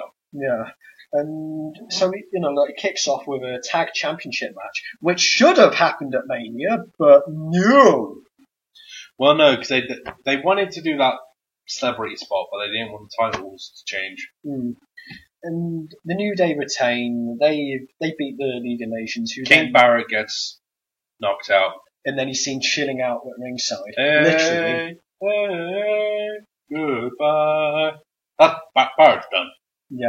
I thought that was actually really disrespectful. Yeah. Like, the crowd was as good as they were bad. Yeah, but it was that thing, like, it'd been on the cards for a while that Barrett was looking to get out. And then, when the league turned on me, the minute they picked us up, you're only as strong as your weakest thing. I was like, oh look, they have Barrett grabbed. Oh look, they're gonna kick. Oh yep, they kicked Barrett. Yep. Yeah, and then the Wyatts come in and fuck shit up. Yeah. That was I kind of like that. I mean, at least the Wyatts are actually being used for something. Yeah. Even That'd be a good feud because it's psychotic people and dickheads running against each other. And, well, hopefully Wyatt will actually be put to good use. I hope. You're pissing in the wind on that one, mate. Yeah. They're still trying to get out from the core. It's like sunshine. Yeah. Sasha Banks beats Summer Rae, and I thought that was a weak matchup because why Summer Rae? I loved how she was complaining so much. And she's like, Sasha Banks this, and then the music hit, and she looked really annoyed. And so like, you know you had a match against Sasha Banks, and you're talking shit about Sasha Banks. Of course you're going to come out and be like, well, and you know, I think that's probably just because she wasn't involved in the finish. One of us to make sure she doesn't look weak. Well, what do we have next for that one? It looked like I saw Apollo Crews' debut. Yeah, Crews is so fun. At the expense of Tyler Breeze. Sorry, Prince Pretty. When Vince looks at Crews, he looks at Breeze. Crews is big, he's muscular. You know what? He makes Vince fall over in his chair with the legs up in the air. If anything, I thought Apollo's match was as good as it was bad. But the problem was that, as I said, it's at the expense of Tyler Breeze. Yeah. You know, Breeze is getting buried, and I don't like it. I don't like it either, because he's talented, and he's done very well. He did so well with his gimmick. He's sticking to his guns. Yeah. It's his gimmick. He knows it's his gimmick. It is a shame, really. The next one is... Promo with Reigns. Woo! What a surprise. Well, we were discussing the whole thing where everyone started coming out. And fucking true to form, Zayn and Owens are just battering each other. And Corbin against Ziggler ends in a double countout. I did not expect the double countout. Well, you're missing the bit about backstage Shane. Yeah. The main event for the night is a fatal four-way to determine the number one contendership. And it's AJ, Kevin Owens, Sami Zayn, and Jericho. Yeah. The IC match. Oh yeah, the Vaudevillains were announced for SmackDown. They're going to be Ascension 2.0. Oh god. I'm sorry, I love the Vaudevillains. They're great on NXT, but on the main show, no. It's going to be Ascension 2.0. Well, I'm so sorry. I love the Vaudevillains. They're so good. But that whole old-timey gimmick is not going to go over. It's not going to go over. Not at all. And we had the IC match where I possibly saw a fast change of hands. Again, let's go back to how fucking jacked Ryder's dad is. Yep. Ryder Boy didn't even have that belt long enough to have his name put on it. No, I thought it was disgusting. Maurice is back, but... Yeah, Maurice is hot, but she's probably not that good of a wrestler. I don't know. I don't really care. I've never seen Maurice wrestle. So. The women's... Oh, that's at the ceremony thing. Yeah, where everyone leaves. Yeah. And now we have a feud with Natty and Charlotte. Natty and Charlotte. Could work. Could work. I mean, Natty is one of the few she's one of the few divas that could actually wrestle. Yep. And I love Natty. Natty's great. I really enjoy watching her. Her mic skills aren't the best. But in ring, she's really good. Oh yeah, we got the Primo and Epico package where they're in Puerto Rico. Apparently, according to that Falcon Arrow guy, it's only going to get funnier. Yeah. It's not cringy. This is going to be weird. Oh yeah. Tables match. God damn it. Can we get back to this in a moment? Because I need to take a quick break. 3, 2. And we are back. Yeah. So, the next match following the Puerto Rico promo, the Dudleys against the Usos, an entailed match. Yeah. I'm kind of tired of both of them at this point. The Dudleys have really gotten stale really quickly. They aren't getting over. They come out to tepid, if not no reaction at all. There's only one saving thing about this, and that's what happened at the end, basically. Yeah, the match was won by the Dudleys. It's kind of a repeat of the match that you had at Mania, but the Usos put themselves through a table, and did you hear how mad Bubba was? Yeah, he lost his shit, didn't he? I think he weren't meant to ring the bell at that point. I think they thought they put themselves through a table, it doesn't count. Yeah. I wonder if that is actually the case. But he was fucking pissed. Yeah. Why would you ring the bell, you son of a bitch? What is wrong with you? I was like, yeah, and then Bubba's angry. Like, who did he put? Well, what we're looking at doesn't say which one got put through a table, but one of them got put through a table to actually end the match. Yeah. And then they was like,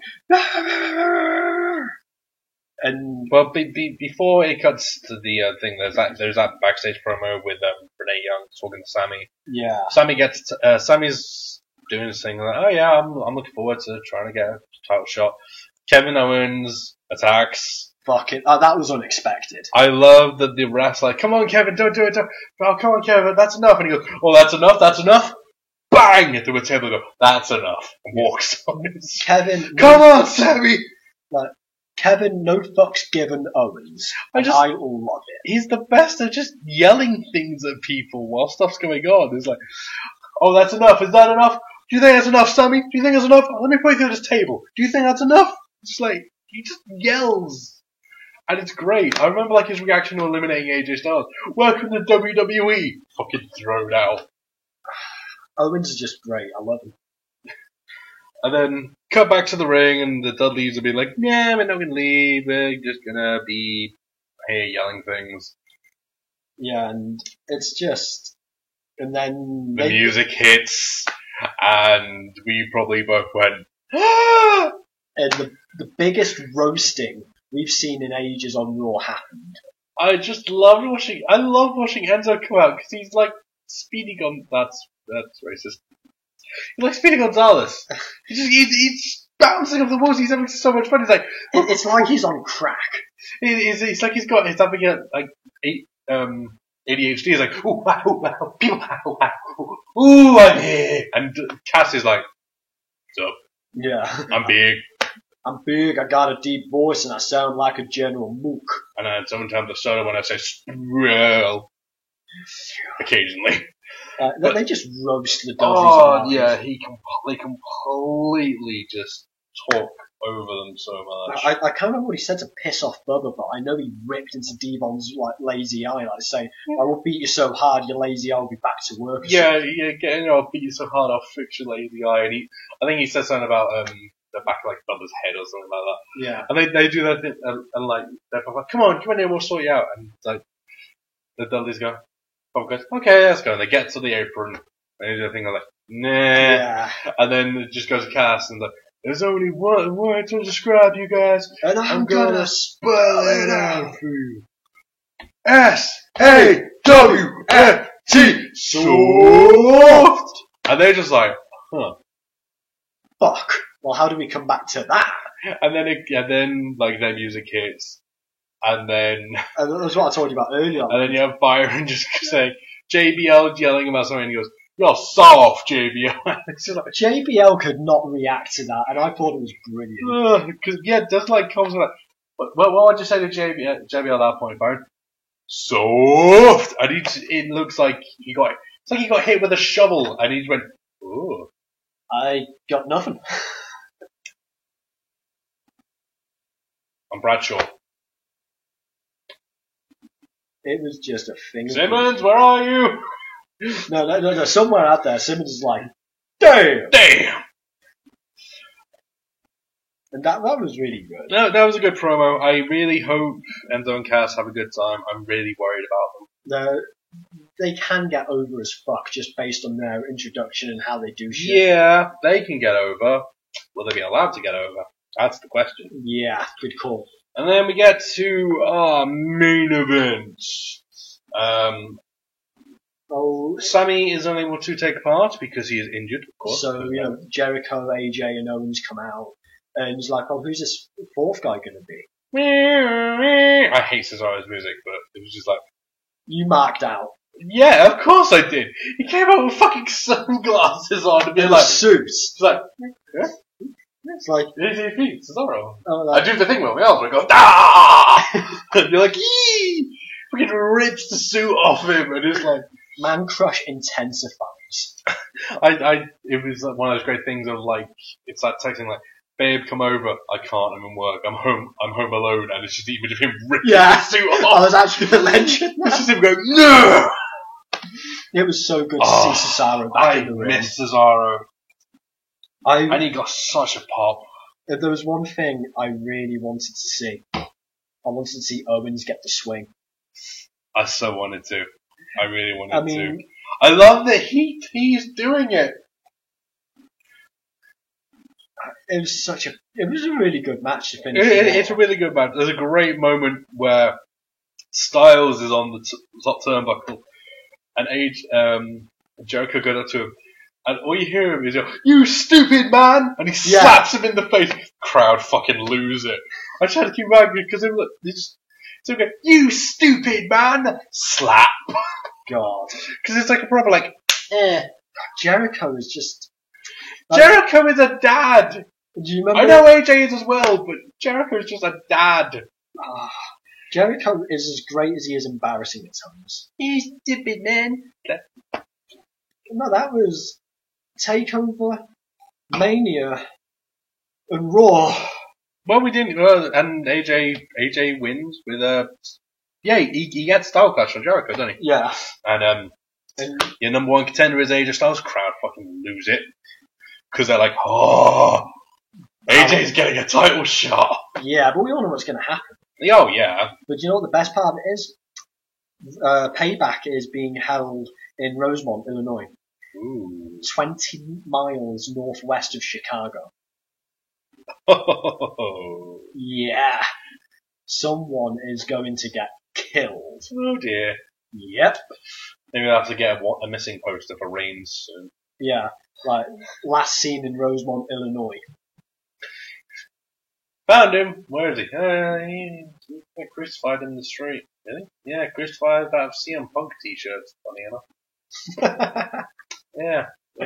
What are the odds of CM Punk channels start? Payback. It'll happen, but it won't happen long because they don't last long anymore. To be honest with you, though, I'm just talking to crowd chants. The amount of bullshit that was going on, like the crowd was.